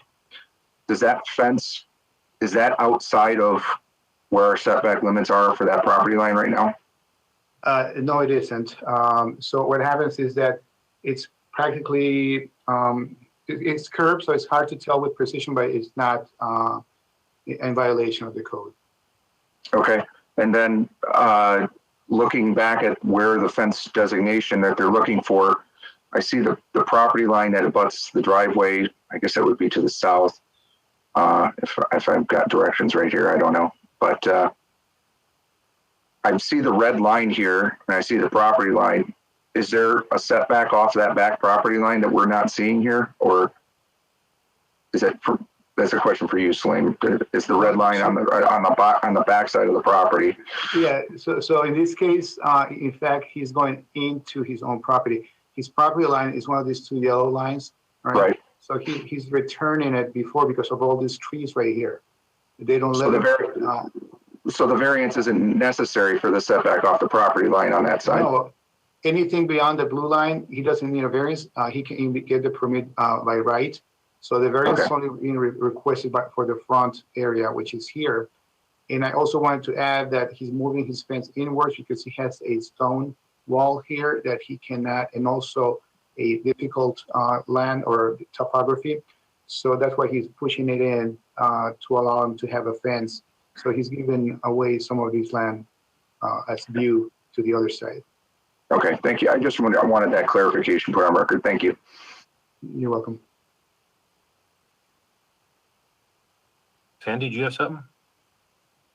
I guess I'd ask to the petitioner, I mean, I guess I have my own opinion here, and I'm kind of agreeing with what Mark's saying, but you made a comment that you maybe could address the public comment you expected to hear. What's been your conversation since then that might be? Thank you. So unfortunately, I thought I would get the variance first and then go back to the homeowners association with my plan. And when they received the variance in the mail, they went ballistic, thinking that I was going to build this whole contraption the next day.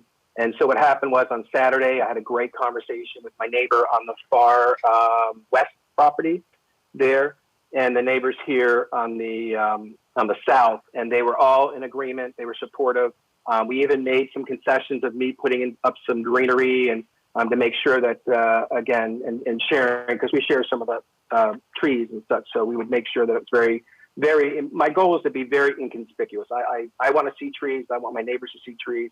And, you know, unfortunately, I just don't have much of a yard, as you can tell here. That's why I want to, with the play structure on it, the kids really have nothing to play on. So I'm just trying to, again, because of that hardship, just to replace what's there with something safer. And again, make sure it's very inconspicuous for my neighbors. The gentleman, president of HOA that wrote in, is that he's the house, as I understood it, to the east here, across the street? Is there not? Yeah, across the street. What's ironic is that, I don't know if you can see the picture, but I can see his fence very clearly. There's no green shrubbery, and I see that every day, and I never complain. Whereas in my case, I'm going to cover that fence. I don't know. Again, Salim, were able to put? I sent Salim the picture. I don't know if he was able to put that in the at the end of the packet. Yeah. But it's behind the setback though, so it doesn't really matter what it looks like. Right? Yeah, it's behind the setback, but yeah, but it's still unsightly in my opinion. So I guess, thank you, I appreciate that. So I guess my thought to as we move toward trying to make a motion here is I'd like to see. I understand, Salim, the comment from Ms. Bloom about being a civil matter. I also think generally, something that turns into a lawsuit, they try to sue everybody. So I guess I'd like to see, from a comfort standpoint, maybe to Mark's comment earlier, if we could get some sort of, you could have some discussions with them and get the HOA to support you. I think in general, the request you're asking for is not egregious. I think it's well concealed. I mean, it is a little high. It's a 5-foot fence, which is taller than most we talk about. But I think you've done a good job of making it inconspicuous, and it's not a huge burden. That said, in an effort to mitigate future issues, I'd be interested in looking to delay this until you could have some support of your HOA as well. Yeah, can I make a comment to that? Unfortunately, I do not feel that I will get a fair hearing from the HOA because there's been bias since the day I moved in and put that play structure in.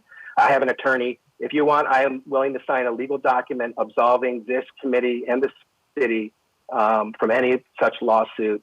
If you grant me I can make that a condition of this variance, that I will sign that document because I have no interest in coming after this. But again, I don't feel that I'm getting a fair. You heard that email that he sent, and I can tell you, I have other emails that he sent. Kind of bullying emails. He asked me not to go through this variance without their permission. So that's what I'm dealing with. I don't feel that I'll get a fair shake. So that's why I'm coming to you as a board to grant me a variance on behalf of, we're talking not about HOA law here. We're talking about city. And what happens to me next is between me and the HOA. It has nothing to do with the city. It just is a variance that enables me to start the fence. So that's my concern. Okay. But I'm willing to sign a legal release if that is what's required. All right, let me give you a few more comments here. Teresa, you had your hand up first. I just know that deed restrictions are in place in most subdivisions, and it is not a topic that we discuss because it is not our arena to take that into play.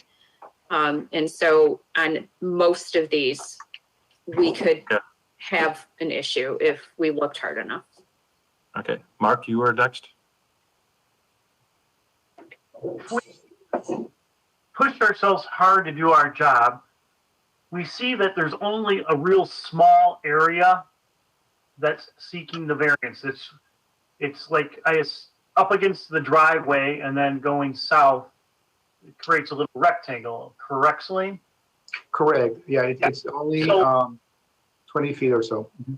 So in my mind, what I'd like to do is I'd like to ask the petitioner if there's any way he can consider to reduce that area that needs the variance. and I think there are reasons why he's doing it. I think he's probably going to put a gate. I'm not 100% sure to that one little walkway. So what I'm There's doing, a gate there. let me finish.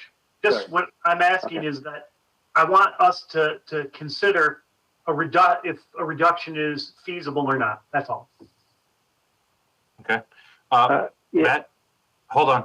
Matt, you want to speak? No, I'm kind of agreeing with Sandy's comments from the board that this may be something we may need to table and talk to the city attorney in regards to any outcomes of that. But I think that what Mark just said, I would agree with, that if there's any type of consideration from the homeowner, I'm bringing that setback back in. I would like to consider that as well. Right now, Salim, how much of he's looking at 17 feet? It's setback 21.5, so it's going to be 18.5. 18.5. And we have right now 18.5 that we're coming from the house towards the street. Okay. That's how much we have right now. Okay. So, Mark, before I get to the petitioner, Mark, what were you thinking? No, I'm trying to help them by us working. And what I mean by that is that we're ask him if he can feasibly still maintain a secure access with less area. That's all. And if let him answer it, it's for his own case. What do you think? Right. Yeah, if we go back, I'll show you what it looks like currently. And I was planning on just building the same exact thing that was already there and built. If we can go back a couple slides, Celine, to the fence. I think it's kind of misleading when you look at that picture. It looks like I'm carving out a section. I'm really not, because it kind of rides this way. I think it's earlier. You want this one or? Go up one more maybe. Yeah, right here. Go back. Sorry. Is it? Yeah. This No, one? it was one more. Yeah, go back one more. Maybe it's down. Sorry. Yeah. There you go, right here. See how okay, so this is the side of the garage here, and the fence curls back in. I just want to copy that, so to speak. So really, I'm not looking to add anything. I'm not looking to take another foot. I'm just looking to replace that with a safer, more sturdy fence. And again, this section stops here, and I'm just looking to continue it. I mean, it might only be, 30 feet, really, from there. So it may be another foot higher than what I have there, a foot and a half higher, but it would be the same ornamental fence. And again, the neighbors never complained about that before. So I'm not looking to do anything majorly different. Chairman, can I ask Salim something? Yes. Does that existing fence meet code? What happens is that it curves. So the setback seems to be like most of it does meet code, but it does have some irregularities. I would need to go measure physically to the property line to answer that in the best way possible. Does it have a permit? That I haven't checked, Mark. I'm sorry, I haven't checked. I would need to check on that. If you give me a minute, I have it right here.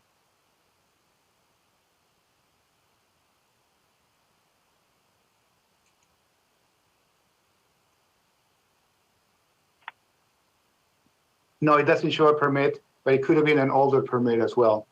Right now, I'm only showing one permit that was denied. That's the one that we're talking about right now, but there's no previous permit to that. Okay. It's right here.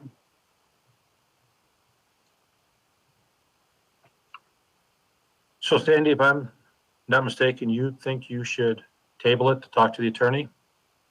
That's your opinion? I think that was Matt's. Sorry. Was that Matt? Yeah, Sandy, I thought you said it too. Yeah, I think Teresa makes a good comment about, we probably could have this argument about all of them. I just look at it saying that, there's obviously someone who's, adamant and citing many, legal agreements and, But it's a private matter that the property owner would have to take up with his homeowners association, and we're stepping into that realm, I feel, if we continue to not just motion and do what our job is. Okay. I would also like to comment that I think I would like to have Salim, I'd like to get some other measurements on the existing fence that are there, on what the setbacks are on that currently that's existing. So I'd like to request maybe of this board as to offer to table this till next month so that we can gather further information on this. I have a couple of thoughts here. First is Mark, your question to the petitioner was if you wanted to shorten up, and his answer was you want to keep it the way it was. Matt, you're thinking you'd like to table it. And Mark, did you comment you'd like to talk to the attorney about it too, or no? 1 minute, Ms. Petitioner. Look, from a professional standpoint, I'm confident that we don't enforce deed restrictions. But on the other hand, working with boards, I like to be cooperative and you know, and I'll support, which I think is more not necessarily a tabling, a postponing to get feedback from the city attorney. I would vote for that just because I think it's important for the boards to get information. I would. I think at that point we could. With that being said, I think it's a pretty darn good project. Okay. Go ahead, Mr. Petitioner, real quick. Yeah, So I'm willing to change it if need be to accommodate. I'm also concerned. I'm an emergency room physician. We're in the middle of COVID. I had to take off today to do this, and I'm just concerned. You know, tabling it another month. I don't know if I'm going to be available. Do I need to be available, or is this just something you'll get back to me? Let me know. Again, as Celine knows, I've been trying since the summer with this. So this has been a long project for me. It's been a hardship. I am concerned about my kids' safety every single day. I'm very concerned. You know, cars do whip around that corner. My kids play literally within 5 feet of that area. And right now, I'm afraid that they can sustain some injuries. So I'm really concerned for safety here. And I just, I don't think I'm asking unreasonable. And again, this, as your other board member pointed out, this is a civil matter between me and the HOA, not between me and the city. I'm just asking for a variance because of length. That's really all I'm asking for is a length variation, and then I will take it up with my HOA, which, to be honest with you, I had a meeting with them on Saturday, and we are in agreement. So I'm disappointed they didn't call and update their complaints, but I feel very confident that, again, we can all come to a resolution. All right, I have all your stuff. It's going to be up to the board what they want to do, though. Does anybody have a thought or want to put a resolution together, either approving it, tabling it? Any thoughts? Or well, Mr. Chair, I do have a thought. Yes. If we could postpone this and send this to the city attorney, I have like 99.9% confidence that the city attorney or one of her representatives will state that we do not enforce it. And it's a civil. And I'll comment on that too. I mean, as board member, I'm not looking for more or less the input from the city attorney on this variance, but I think that I just think that what Sandy said as well is just to ensure that they're informed of the possible legalities with the homeowners association here. But my biggest concern and a reason more or less for tabling or postponing this would be to gather more information on the existing fence that's already there. Because if this is a full replacement of what's there, I don't have an issue with that per se. But it's just getting that information there because it doesn't seem to be correct based on this, what we have gathered here, where that fence lays, I guess, on this plan or this plot currently. So I guess I just need to have further information on that to kind of make a better decision, I think, for my side. But that's my own opinion. So anybody else that wants to share, they could. Sandy? Yeah, I guess, and just to clarify, I don't want to beat this totally down. My comment was not about trying to get the attorney to get us out of any trouble or anything. I was more looking at it to Mark's comment earlier, trying to be cooperative, trying to get past the hurdle. If we could get some cooperation, if the petitioner is saying he doesn't think that he'll be able to get the support, maybe it's not worthwhile time. I think that it's a reasonable request, and I could be on board with with the request, or I could be on board with postponing. I think they're both reasonable based on whatever we think the best way to get to a solution is. Okay, so we have a lot of different thoughts. Teresa, do you have a thought real quick before someone puts a motion? Salim was up before me. Oh, I'm sorry, Salim, I didn't see you over there. Okay, this is more technical because I'm not, of course, supposed to take any side or make any comments. I'm not part of the board. But I just wanted to make everybody aware that we also have the weather coming, and there will be no more possibility to dig at one point in the near future. I just want to add that time frame so it can be considered as well. Okay. Go ahead, Teresa. The fence that's currently there does not appear to meet standards. It appears to be less than safe. And for public health and safety, as a person who inspects pools, yes, we're out of season for pools, but do we not have an obligation to make sure that we are ensuring that the pool is secure and safe? Okay. Gary, one more other thing is, does the petitioner have any opportunity for relief on that corner of where that variance is? Was there any, I think we brought it up before, but are you, yes. Is there any type of relief that you're looking for that we can compromise on here that may make this easier for us to make a decision? Yeah, I do want to compromise a little bit on that corner, absolutely. What do you think? Again, I'm more worried about safety than anything else here, board. I just want to keep the area safe. So whatever we need to do to make that happen, let's make that happen. Okay, with that being said, does anybody want to put a resolution together? I mean, you can see here, my kid can run right in the street here. Yep. And it's just not safe, you know? Matt, Sandy, Teresa, anybody? We're looking at 21.5 feet. What concessions can really be made on that? You've got a gate that's going to be 6 foot wide, 6 feet wide, possibly 4. But there's how much smaller can we make that request? Right, I think I'd look at. Oh, sorry. Mark? I agree with Teresa that there's not much you can do there. So I am fully prepared to make a resolution, but I also want to be respectful of the other board members if they really want other information. So that's why I'm holding back making a resolution to approve. I want to make sure that the board members feel comfortable. Mark, I know that exactly what you said with the attorneys, we don't handle the deed restrictions, so I'm not worried about that part. It's actually between him and the homeowners association. So yeah, I guess I would agree with Teresa as well. I don't think there's a lot more concession to give there. And honestly, if we're really looking at this, I agree with you that it looks that the fence that's there was probably built without a permit. It does not look, it's not compliant, and this is really creating a replacement condition and giving him the variance that should have been done in the first place.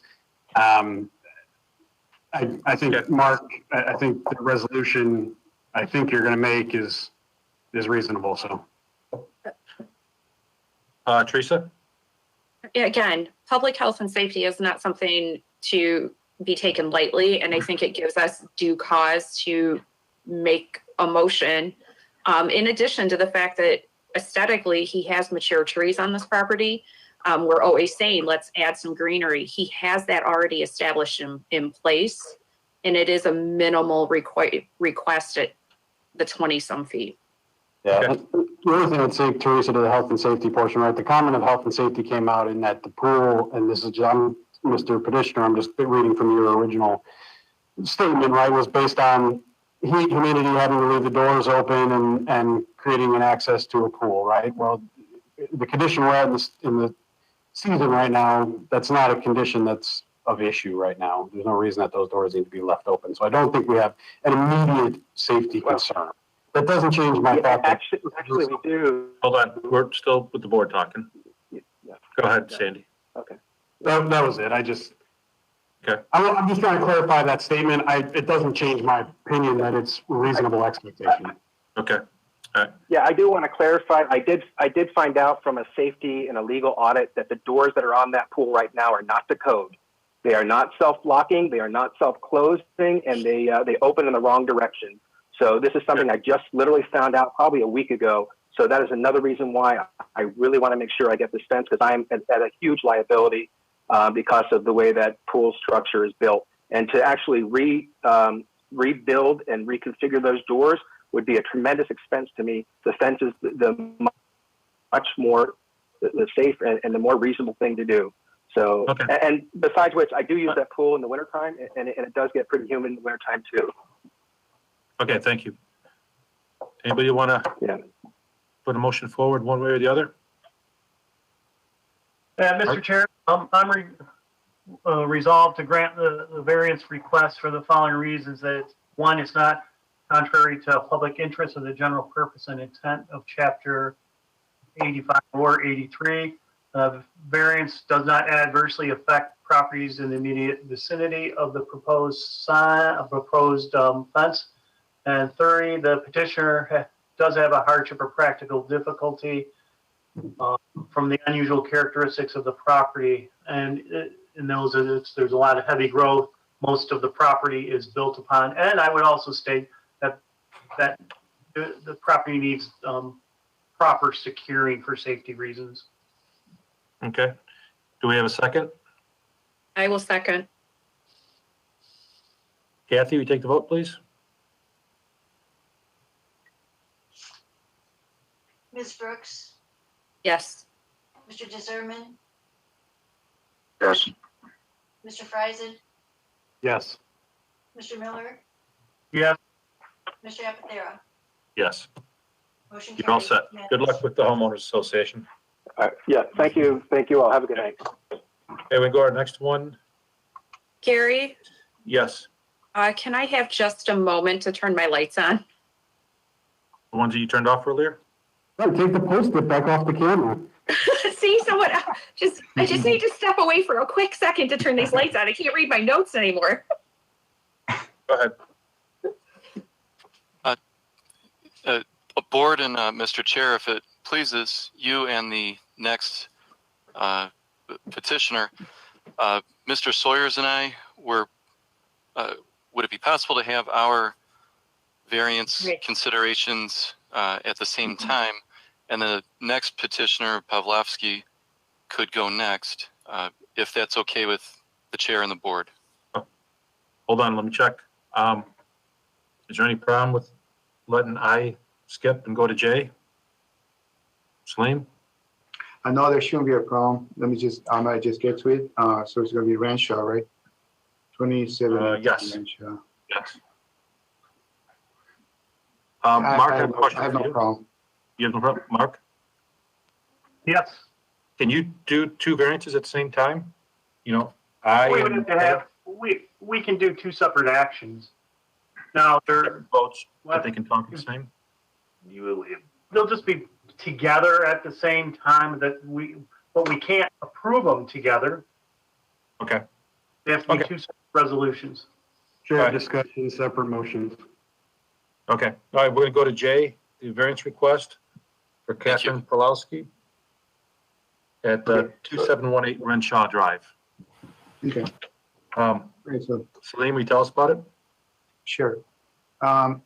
This is a property, this property is a double front corner lot. Since it is an R1C use district, as such, it has a 30 feet required front setback along both Renshaw Drive and Argui Drive.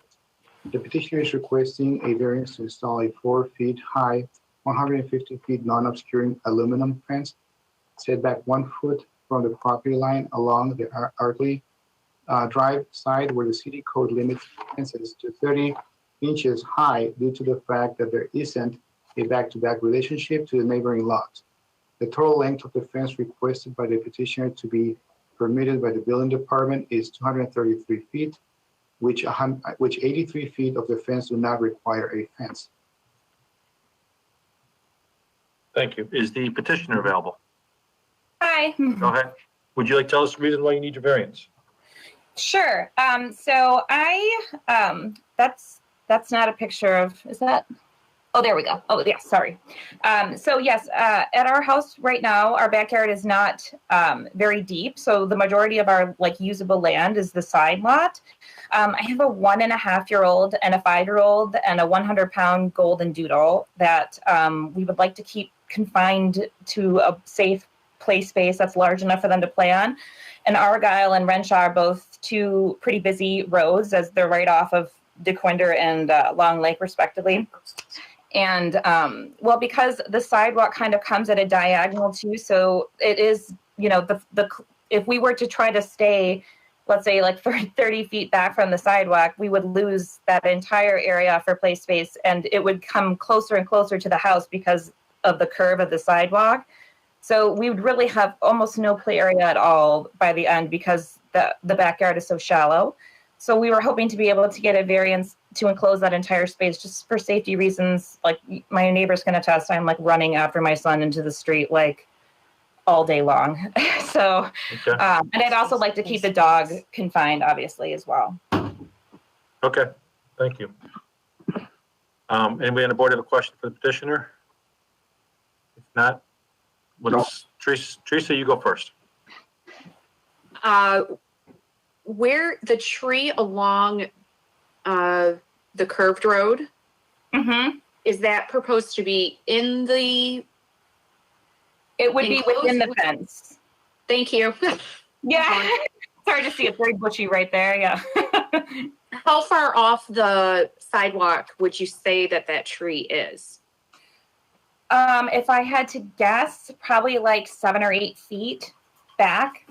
Okay, because the sidewalk's probably about 4 feet in width, so it's sitting probably about double that then? Okay. Yes. Thank you. All right. Matt, did you have your hand up? No, I don't have a question for the petitioner. I do want to point out something for the board when we have questions there. All right. All right, no more questions for petitioners. We can just talk among ourselves. Mark? Oh, no, I have a question on the fencing quote says that it's a granite drop rail. What does that mean? I guess what I'm asking is, it's not chain link, is it? Or is No, it's a black aluminum fence. Yeah, just a simple black aluminum fence. It's non-obscuring. It's 4 feet in height. It's all going to look mostly the same. The gates are going to look just normal black aluminum. And on the back part of the property there, we're planning on actually putting the fence, like, if you go to that photo of like with that wooden block, we're coming in on our side of that wooden block. So for sure, there should be no issues at all with like infringing on our neighbor's property in any way. Yeah, Mark, this is Matt. I actually Googled that granite drop, and it didn't come up with what we've seen earlier in our request for the same non-obscuring sort of iron-looking aluminum rail fence. I have a question for the petitioner. You said you're gonna stay inside the neighbor's wood fence. No, inside of so you can see along the back of our property. So if you were to keep going through the photos, there's a photo I took along the backyard where there's like a wooden, it's like a piece of wood basically that's like delineating our property line from our neighbors. And we were planning on putting the fence inside of that just to make sure that we were definitely on our property line and there would be no, discrepancy. Okay, all right. All right, thank you. Well, Yeah. Well, we have another one of these same fences. I think this is our 10th one probably off the lot lines. That's not the right property, so whoever's running. Like that doesn't look familiar. Yeah. That's not the right. That's not the right property. Yeah. I know. I lost it. Sorry about it. We've gone into some. Does everyone remember it? So, I guess I'll comment just for board opinion here. Very similar comments you said before, adjacency to the sidewalk, a little more gap, maybe on the other side of the tree, all makes sense. I will add, I think, as you drive down Argyle here and obviously Renshaw as well, but there really is no, fences coming out or anything like that. This is a pretty open lot yard, or lots. road of lots. And I guess the thing I'm a little concerned about too, being out this far, is the way that is on a curve. I know the fence is not non-obscure, which I appreciate. But I do think as you come along that curvature, it will sort of start to line up and create some visual barrier as you're coming, especially as you're coming north on Argyle. So just, you know, I appreciate the request for the fence. I appreciate the fence chosen. I would still like to see a little more relief off of the road, the sidewalk, similar to previous conversations. But otherwise, I think it's a reasonable request. How far off would you like it to be? Seems like 10 foot's our number. Matt? I just want to point out to the board, I did drive by this property, and as I was driving up here on Renshaw, 1 block north, there is a house that has a 6-foot fence on a double back lot. I don't know, Salim, if you can move this GSA drawing up. There's the next cross street. North. Yeah, right there. Right. Yep. On, what is that? Yeah, 2782. It's the address. Right here.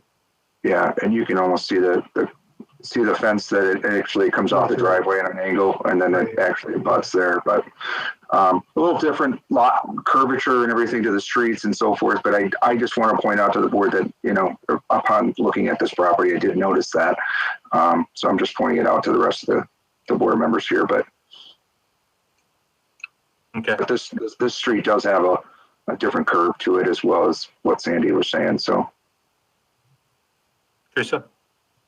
I guess my concern is we, you know, ask, hey, how far is the tree? 8 feet.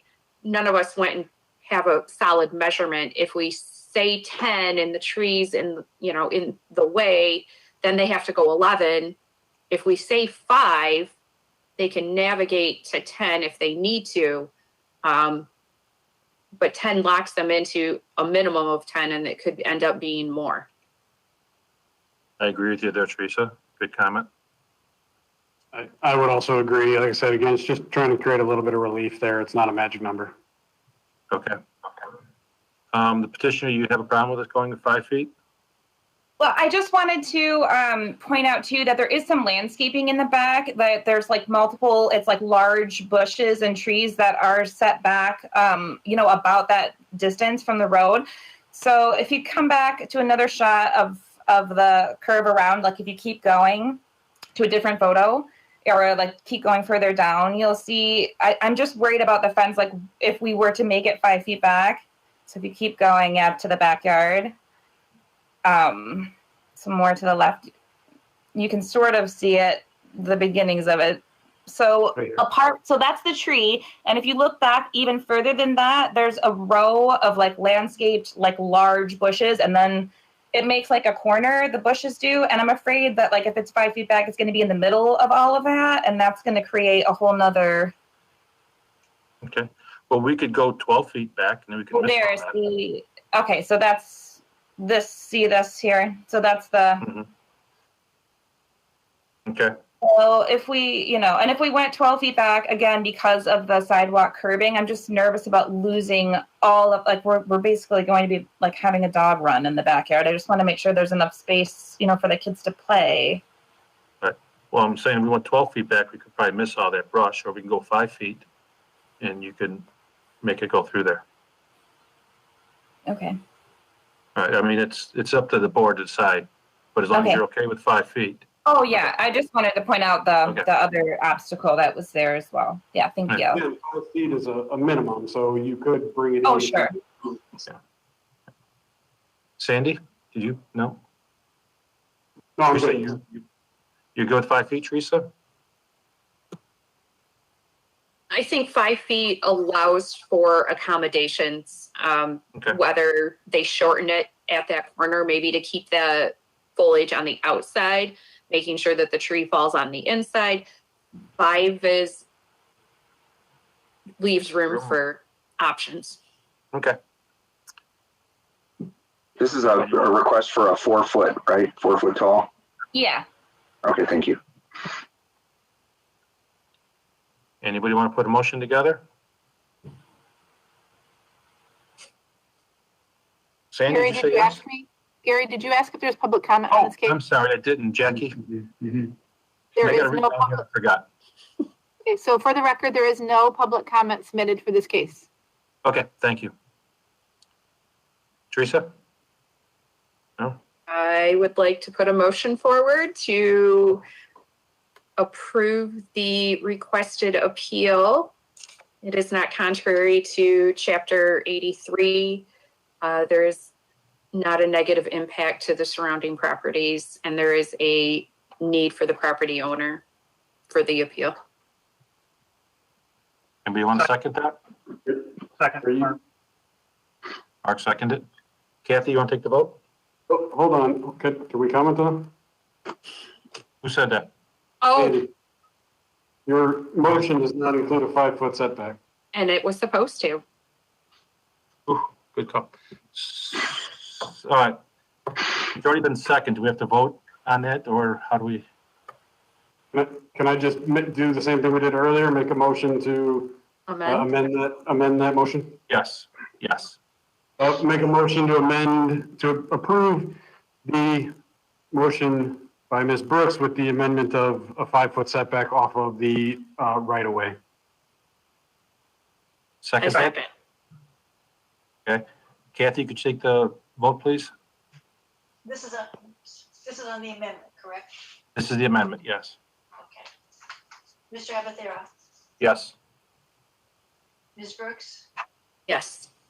Mr. DeZerman, Yes. Mr. Friesen, Yes. Mr. Miller, Yes. motion carries. Okay, now we'll vote on the Teresa's, correct? Correct. Yes. Yes. So Kathy, you take the vote again? Ms. Brooks, Yes. Mr. DeZerman, I need clarification what we're voting on again. This is on Teresa's original without the 4 and 5 foot setback? No, this is, yes. So are we supposed to vote no because we don't want that? What? That's what I'm saying is I say no to the original motion, so yes to Sandy's motion. Well, hold on. I think, didn't we vote on? The amended motion passed. Now we're voting on the original motion. So And I we vote need to no. vote- So we, we need to So vote we no have- for it not to work. Okay. oh, I would Right, say correct, no. Yeah, I think you need to start over on that second motion. okay, I'm gonna start Aye. over on the motion. Okay. On the original motion, the roll call, Ms. Brooks, No. Mr. DeZerman, No. Mr. Friesen, No. Mr. Miller,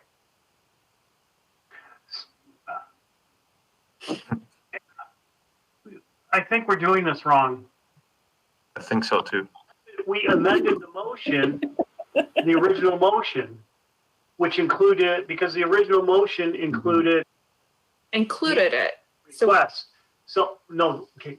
Our original motion was the petitioner's request.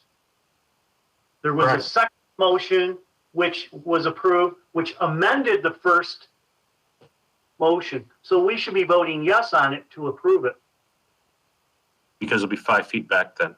because it will be 5 feet back. we're approving the appeal and we already voted to approve the amendment.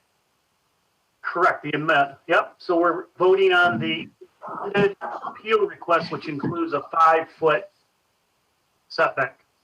So we should be voting yes if we want to give them a 5-foot setback. I agree, Mark. So we'll redo that. Jackie, how do we redo the vote now? Just, Jackie, can you restart how it? about if I take a roll call on the original motion that includes the amended motion with the 5-foot setback? Yes. Is that correct? Yes. Okay, that's understandable. All right. Ms. Brooks, I am in favor of the original appeal with a 5-foot setback. Yes. Mr. DeZerman, Yes, in exactly the same words as Teresa said. Mr. Friesen, Yes. Mr. Miller, Yes, Mr. Abathera, Yes. The motion passed. All right, let's go. We cannot do 3-hour Thank meetings. you. We don't have the stamina for these meetings. Thank you, guys. Thank you. Have a good evening. You too. Take care. Okay, we will go to our next one, which is the variance request by Anthony J. Podsadlik at 2374 Cumberland Drive. Chadwick. Chadwick. Oh, sorry. Salim, could you? Yes, we have two. I have Cumberland Drive and Hill Crescent. I want to know which one we're doing now. Well, let's do Cumberland, and then you can tell us about, we're gonna do them both together, correct? Cumberland and Hill Crescent. I think we should do each one at a time on this. So we might get confused and just approve one. I mean, I can read both if you want me to, and then we go one by one. What do you think, Mark? I don't know how we're going to do them together because they're technically separate. But we're grouping them together, and there might be some commonness. But technically, we'll do one case and then the next case. All right, let's do the 2374 Cumberland first, Salim. Okay. This property is a double front corner lot.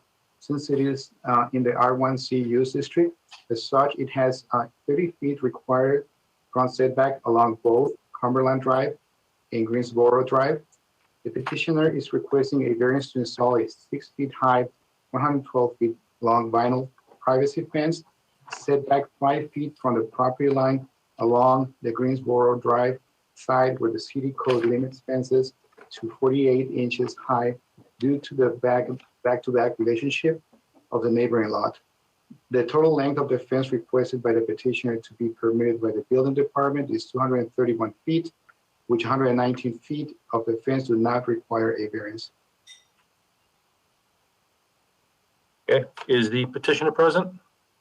Yes, I am. Would you like to tell us why you need this variance? Yes, please. Thank you for hearing this petition. As you've heard from other petitioners, it comes down to privacy and safety. Like other petitioners, I have 3 children. We just, well, it's been several months now, but we have a dog, whereas in years past, we did not have a dog. On the screen, you can see Greensboro Road is running north and south.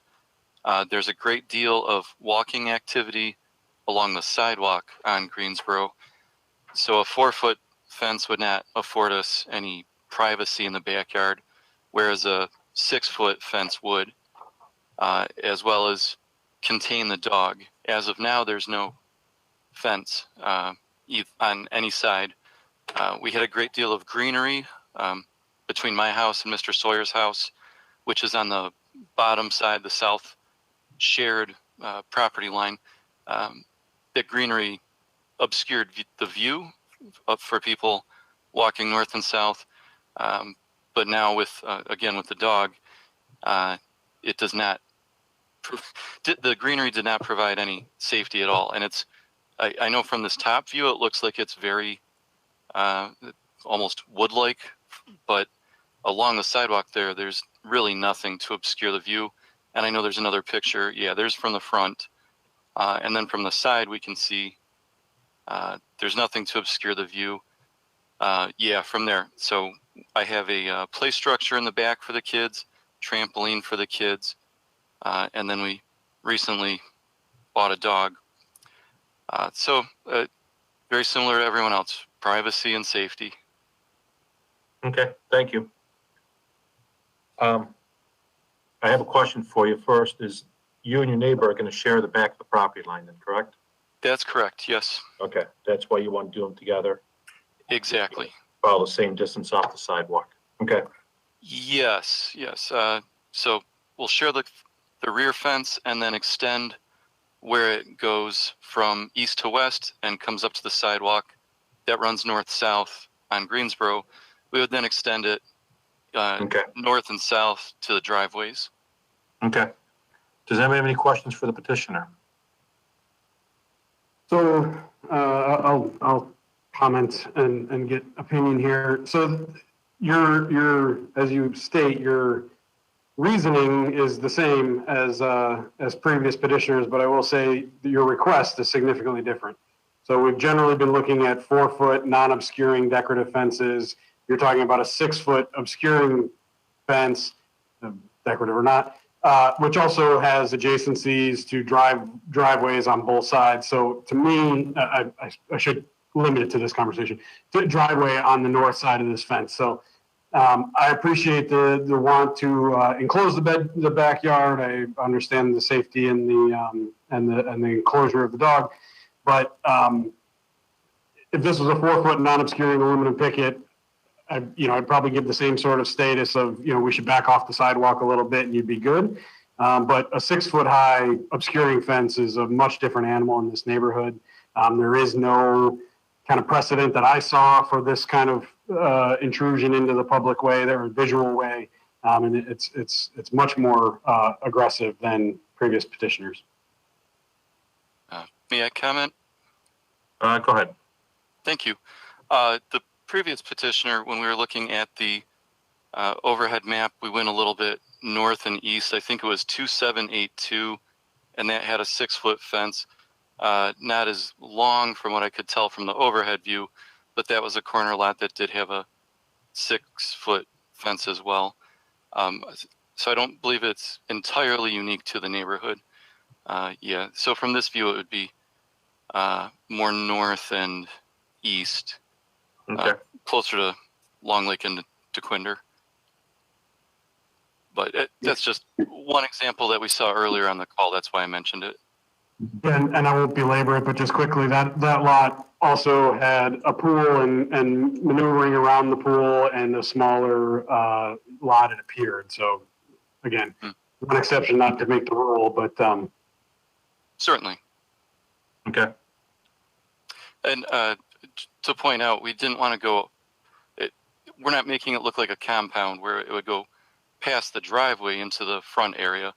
We're not looking to obscure the view for people driving around the corner. Okay. Teresa? Is it correct that it's set to be 5 feet off the property line or requested? Yes, that's correct.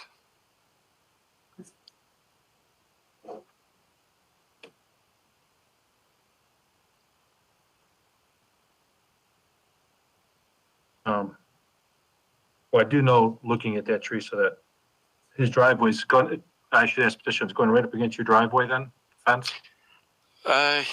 It doesn't have to. It could go up to the back of the house, many feet south.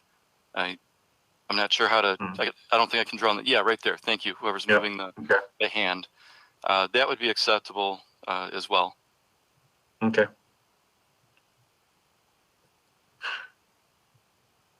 Sandy? Yes? What have you proposed in the past on 6-foot fences on a sidewalk like this? It's supposed to be I've 30 really been foot. opposed to them, but I don't know if I'm the best precedent to ask there. All right, because I'm in agreement with you. 6-foot high fence, 5 feet off is it's not non-obscuring. It's gonna stick out there still. I mean, I know this is not what you're asking, but again, if you were doing a 4-foot high open fence, you could nearly get what you're showing here. I mean, we've made a little bit of concessions on that, but generally you could get basically what's there. But that's not what you're asking. So that's all. Okay. All right. Jackie, do you have any public comment on this? There are no public comments on this case, but there are on the next. So the public's okay with Cumberland, but they're not okay with the Hillcrest.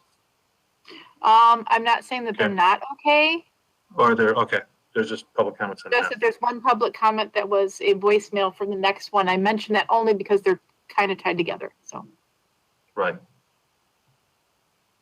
Okay. Teresa? What's the distance from the house to the property line, to that east property line? Salim, should be 30 Yeah. feet, I would imagine. I'm gonna check right now. Okay.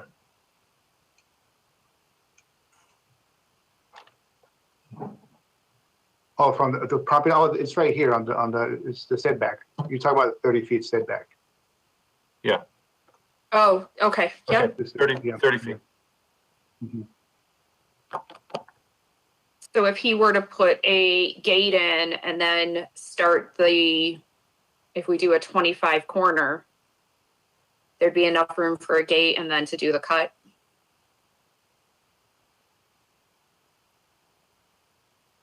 I think the answer is yes, but he said he could move it south as well too, so may not be necessary. Well, and there's something to be said about that. You don't want to open your door right into your fence. Yeah, he did say that he can move it down here where I'm pointing right now. Okay. Yes. Mark, you had a question? Well, the comment that just happened was my concern. I mean, you'd want to at least have enough swing for a car door to be able to open. And I know from a practical standpoint, I'm not going to say who in my family, but they don't stay in the driveway. It's not, and I do.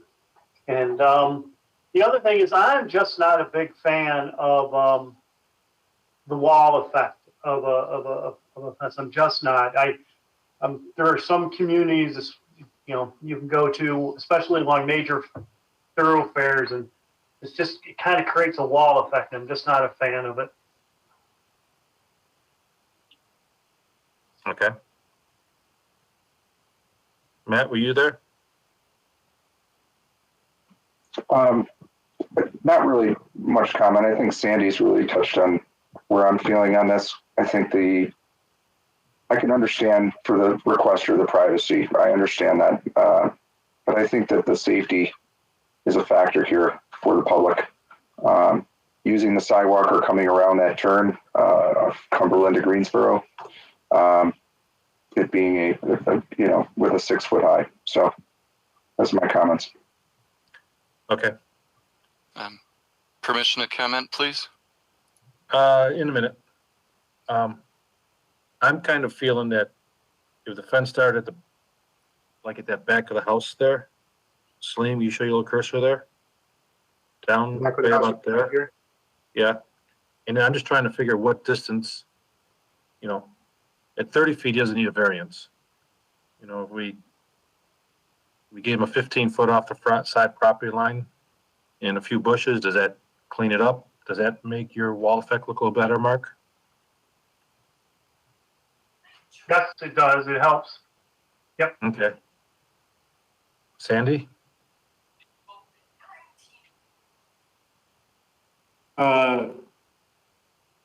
Not necessarily. I think certainly the 6 foot. Yeah, I don't love it. I still don't love it, I guess is my comment. But so you like to see the 6 foot, I guess, with what he wants to do. So you would like to see the 6 foot back to the property, 30 foot off the sidewalk. for that high of a non-obscuring fence, yes. Okay. Obscuring. Right. I'm sorry. Yes, obscuring. I Yeah, apologize. obscuring fence. Okay. Petitioner, you had a question, you said? Did I come back to you?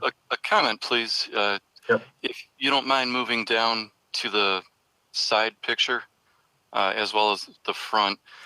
So from here, thank you. From this view, we can see, yes, it is a corner lot. It is a curve. No one can go straight. Greensboro does not extend north of Cumberland. And there's 60 feet at least from the sidewalk.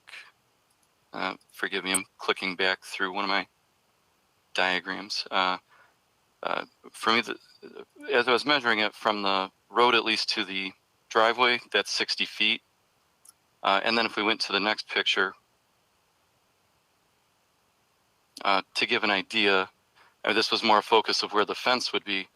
If the fence were to start, say, right there to the left of that tree, Then we would have however many feet that is between the fence, then the driveway, the width of the driveway, which as you can see is a 2-car driveway, plus 60 feet to the street. And with no one being able to go straight due to the curved nature of the street, I think that helps minimize any safety concerns and allows enough time and sight distance for drivers. Okay. All right. All I'll say to that, Gary, is that I do not see a concern for driver safety other than the driveway itself, and obviously moving that back to the side of the house would address that. To me, it's more just the neighborhood effect, the wall effect that Mark mentioned earlier. It's not about visibility around the corner to me. Right. But I agree with you, Mr. Petitioner. I don't think that's a concern. Mark? You know, you set it back 30 feet, you still have that wall look, don't you? Do we set it back? And he does. Yeah. But I can't tell him no. I'm sorry, Right, Mark. If you set it back 30 feet, you still see you have that wall look of the fortress. It's just not sticking closer to the sidewalk. Mm-hmm. If we split some of the difference, we can put some kind of landscaping up there and hide some of it. You know, the other option that you can put arborvitaes right out to the sidewalk and give it that wall look all the way down there. It's still, you know, nothing we can do about that. Then we'd have, you know, between him and the neighbor, we'd have a 140-foot long wall of arborvitaes up there. So Yeah. Gary, can I comment on that? I think I just, again, we were all in full disclosure here. I used to live right on Cumberland, so I'm familiar with this neighborhood. I don't have any bias in this neighborhood anymore, but there are examples of exactly what you just said, with a chain link fence 1 foot back from the sidewalk and a row of arborvitaes behind them, and they do exactly what you're saying. And that totally exists in that neighborhood. And so part of it is, you know, the emotional feel of it, but again, that doesn't have any need for a variance. So there's not much to do about that. No, I agree. Matt, you have your hand up there? No, sir. Just studying. Teresa, what's your thought? It's 30 feet. It's a 6 foot high, meets the code ordinance. Nothing we can say. 5 feet off the sidewalk. It's right up in your face. It's right there. It's just more. It's just more. I am hearing your meet in the middle. The reason I'm saying 15 feet, if you guys remember, we granted one at 10 feet. When I drive by it, it just looks too close over there on, Mark, going to tell me, it might be called Apollo off of Waddles Road, the new sub that went in there. And we granted one 10 feet off the sidewalk there. It was a curved road. Do you remember that one? 10 seems close. 10. Yes, 10 was close, because when I drive by and I look at it now, I'm like, maybe 10 was too close. Do you remember that one that we granted last year? There's been so many over the years, but yeah, Waddles was. It was Waddles road. north of DeQuinder. Or, yeah.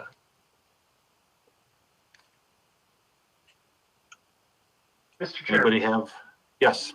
Go Yeah, ahead, Mark. Mr. Chair, how, this is a somewhat unusual two cases. How do we get the two petitioners to compromise together? I don't.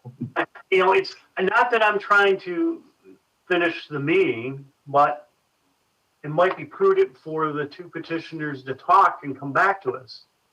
And I know, I have no idea how long this petitioner has waited. I really don't. And I know it's been 7 months since we've had a meeting.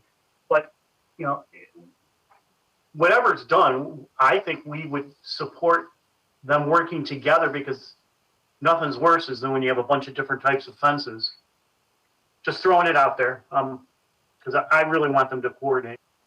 So Mark, you think we should ask this petitioner to postpone it for 30 days while he talks to the neighbor next to him to figure out how they can move the fence and landscape it so it's not so noticeable? But then we'd also have to have the next petitioner start his case so he can do the same thing, correct? Yes. Okay, Teresa? Is the next petitioner available? I'm here. Or did I miss that during Nope. my moments of? I'm here. He's there. Could the other petitioner comment under the public comment section? Mark? You get the most experience at this. Directly related to this case, and he is a petitioner in the next case. I think we could. I think in the desire to have a good outcome for our residents, I think we'd be okay to speak in this case. Okay. All right. Is Michael Sawyer's there then? Yes, I'm still here. Okay, you're the petitioner. How do you feel about sitting down and with Anthony and seeing what you guys can do so we can do them both together? But if I may speak, Tony, or 237 Fort Cumberland, Mr. Sawyers and I have discussed this, and this is a joint effort on our part. So we were hoping to keep it to no more than 5 feet. This is it. What I would set the fence back. All right, so Anthony, you're saying that you don't want to move it more than, you don't want to move from your 5 foot. Yes, that is correct. Okay. And I understand the board's concerns that have been raised. Okay. All right. Then does anybody want to put a motion forward according to Anthony wanting to leave the fence at 5 foot? Does anybody have any more discussion on it?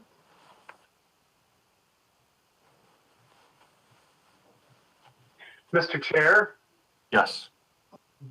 just so that the petitioners understand that they're putting us into a tough position and that you're putting our backs up against the wall. I mean, we want to work with the residents, but it doesn't sound like this board is going to go with a 5 foot setback on a 6 foot obscuring wall. You know, I thought I was trying to, what I'm saying is I thought I was trying to help the two petitioners to be able to go discuss it and come back with something that would be approvable. Mr. Petitioner, do you understand what he's saying? If we vote right now, if we get a motion and vote and we get denied, you're done. Yes, and the backup plan that I had in mind was the chain link or aluminum fence, and then the arborvitae. Okay. That's the thought. When I was discussing with Mr. Sawyers and my wife, we thought, well, if we can't get approved for a fence, because we don't want to cut the yard too much on the side there, as you see from the, if we could go to the side picture again, please. And then even if we were to look at the Hill Crescent side picture, we both have trees along Greensboro. And I'll admit, I did not measure them specifically, how far away from the sidewalk those are. So that's the next petitioner's side view. And then there was mine as well. So we do have similar foliage concerns, landscaping concerns, is what the prior petitioner mentioned. But I know that was a non-obscuring fence, so I do see there's a great deal of difference here. Okay. So we have options, and obviously the board has to consider what's best overall. Okay, let me ask Saleem, I have a question for you then. If we vote, if someone puts a motion together to deny it and it gets passed as denied, what does the petitioner do to come back then? To put his non-obscuring fence up? Because he still have to come for a variance for a non-obscuring fence? So we have, if they have a 4 foot thing, they're back to back, 4-foot non-obscuring fence, they can put it without a variance. Okay, Yep. Or they can petition again for another meeting if they want to go for something different. okay. All right, so Can I answer a question, Gary? I'm sorry. So could they, if they come up with a plan that's different with either the 6-foot or the 4-foot, they could petition this for that variance along that, I guess that would be the west side of Greensboro, correct? So if I'm not mistaken, they don't need a variance for a 4-foot high non-obscuring fence, correct, Celine? Correct. Yeah, they need no variance for a 4-foot on the property line fence, 4-foot non-obscuring. They can get it by right. By rights, they can do that by rights. Since they want to go to a 6-foot privacy fence, 5 feet back, they have to go for a variance. Okay, thank you for the clarification. All right. So let me back to the petitioner. You want us to, someone to put a motion together to see if this passes the way it stands? Or do you want to come back in the next meeting with any kind of changes? May I briefly ask Mr. Sawyers if, when we discussed it before, there wasn't any interest in going further back than 5 feet. We were told 5 feet was the closest, and Mr. Sawyers and I discussed that would be agreeable to us and our families, but unless he says differently right now, I don't think there's any interest in modifying that. Okay, how do you ask him? Is he still there? I'm still on the line. I'm still holding at 5 feet to do what you guys need. Okay. I mean, we appreciate your time in hearing us, but if the proposal were to be more than 5 feet, we understand it is likely to be denied. Okay. All right. I'll make a motion, Mr. Chair. Go ahead. Make a motion to deny the request and that the variance would be contrary to the intent, and I've not seen demonstration of adequate hardship or practical difficulty. Do we have a second? Second that motion. Yeah. Second it. Teresa did? Sure. Kathy, can you take the vote, please?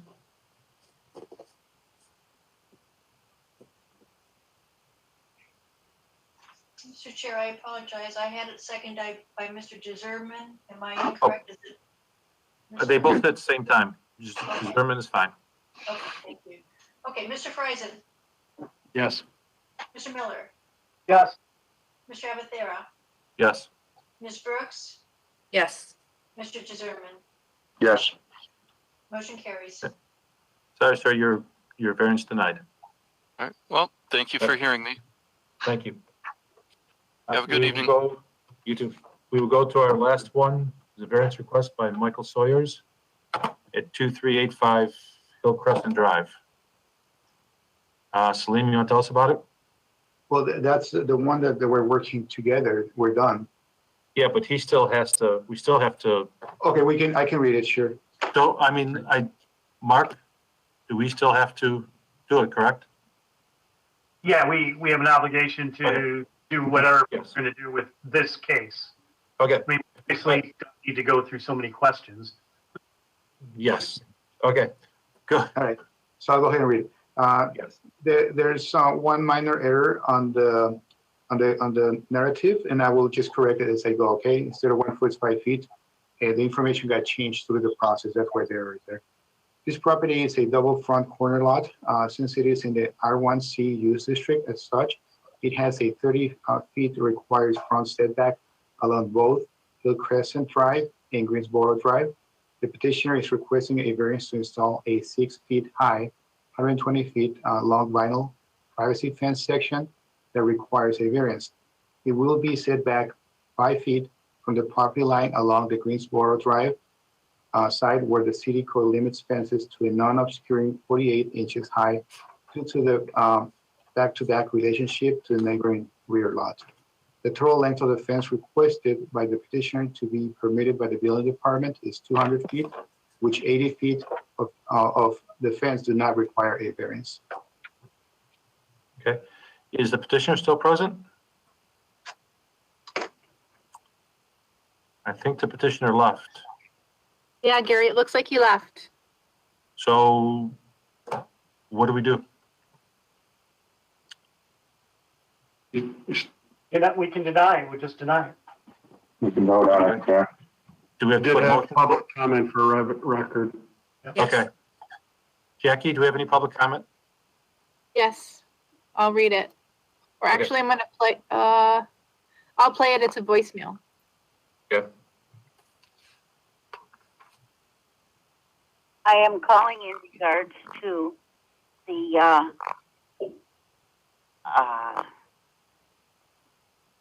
meeting that's taking place tomorrow regarding a fence request for a fence on at 385 Hillcrest.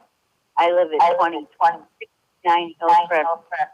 I have no objection to what they are requesting. Thank you. Is that the only one we got, Jackie?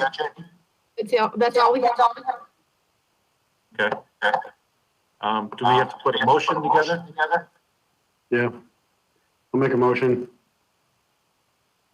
Yes, ready? Yep. Go ahead. Make a motion to deny the request in that the variance would be contrary to the public interest or general purpose and intent of Chapter 83, and the petitioner has failed to demonstrate any hardship or practical difficulty on the site. I'll second that. Kathy, you want to take a vote?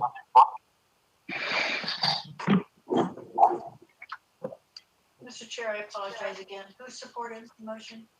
I did. Thank you. Mr. Miller? Yes. Mr. Abathera? Yes. Ms. Brooks? Yes. Mr. Zimmerman? Yes. Mr. Friesen? Yes. Motion carries. I will go to the next one, communications. Do we have any communications today? Kathy? Salim? Nope. Okay, do we have any public comment? Seeing none? Any miscellaneous business? Yes. Do we need to read, like when the voicemail's read, do we need to read the phone number that it's from, something identifying? Normally we have somebody sign in and announce themselves when they make a public comment. Do we have to read their email address? Is there some way that we need to log that? Mark? We're following the procedures from the city attorney. That's why you read that resolution, and we're compliant with the Open Meetings Act by doing that. All right. Does that take care of that? Teresa, I think they announced their address too, though. So I think that identifies their location. So I don't know what Not all of them did, though. You're right, most of them did, but not all of them did. Yeah, that's true. I know some of them, it was the petitioner's address, but not necessarily who they were. Right. Yeah, you're right. So it's very common at public meetings to announce their address. It is not required by the Open Meetings Act at all. Thank you. Okay. Anybody else? Yeah, I guess I was just going to ask, and maybe this answer is unknown, but or maybe this is after the fact. Just generally going forward, do we think we're continuing this way and getting back on track here, or do we know? Okay, so what we're doing is we are in the process of trying to design a in-person meeting with proper physical distancing and compliance with the Open Meetings Act. And we're working on trying to implement that for City Council first. And I believe we're going to do it in November 16th and November 30th for budget study meetings. And so, you know, what our goal is we would go to the community center, and then we can set people up really, the board members really far apart, and then maybe have the petitioners who want to comment go to another room, which is socially distanced, and then we would pipe in their video of the public comment. So we are looking at, we'll see what happens. Okay, understood. That, Otherwise, we'll that would just be stay great. tuned until the next announcement, basically. Okay. Jackie, do we have any meetings next month? Or Salim? Yes, we do. We had 2 cases, but it went down to just 1. And anything that would have dropped from this meeting, but nothing dropped to that one. Good. Anybody else with anything? Okay, meeting's adjourned. It's good to see you all again.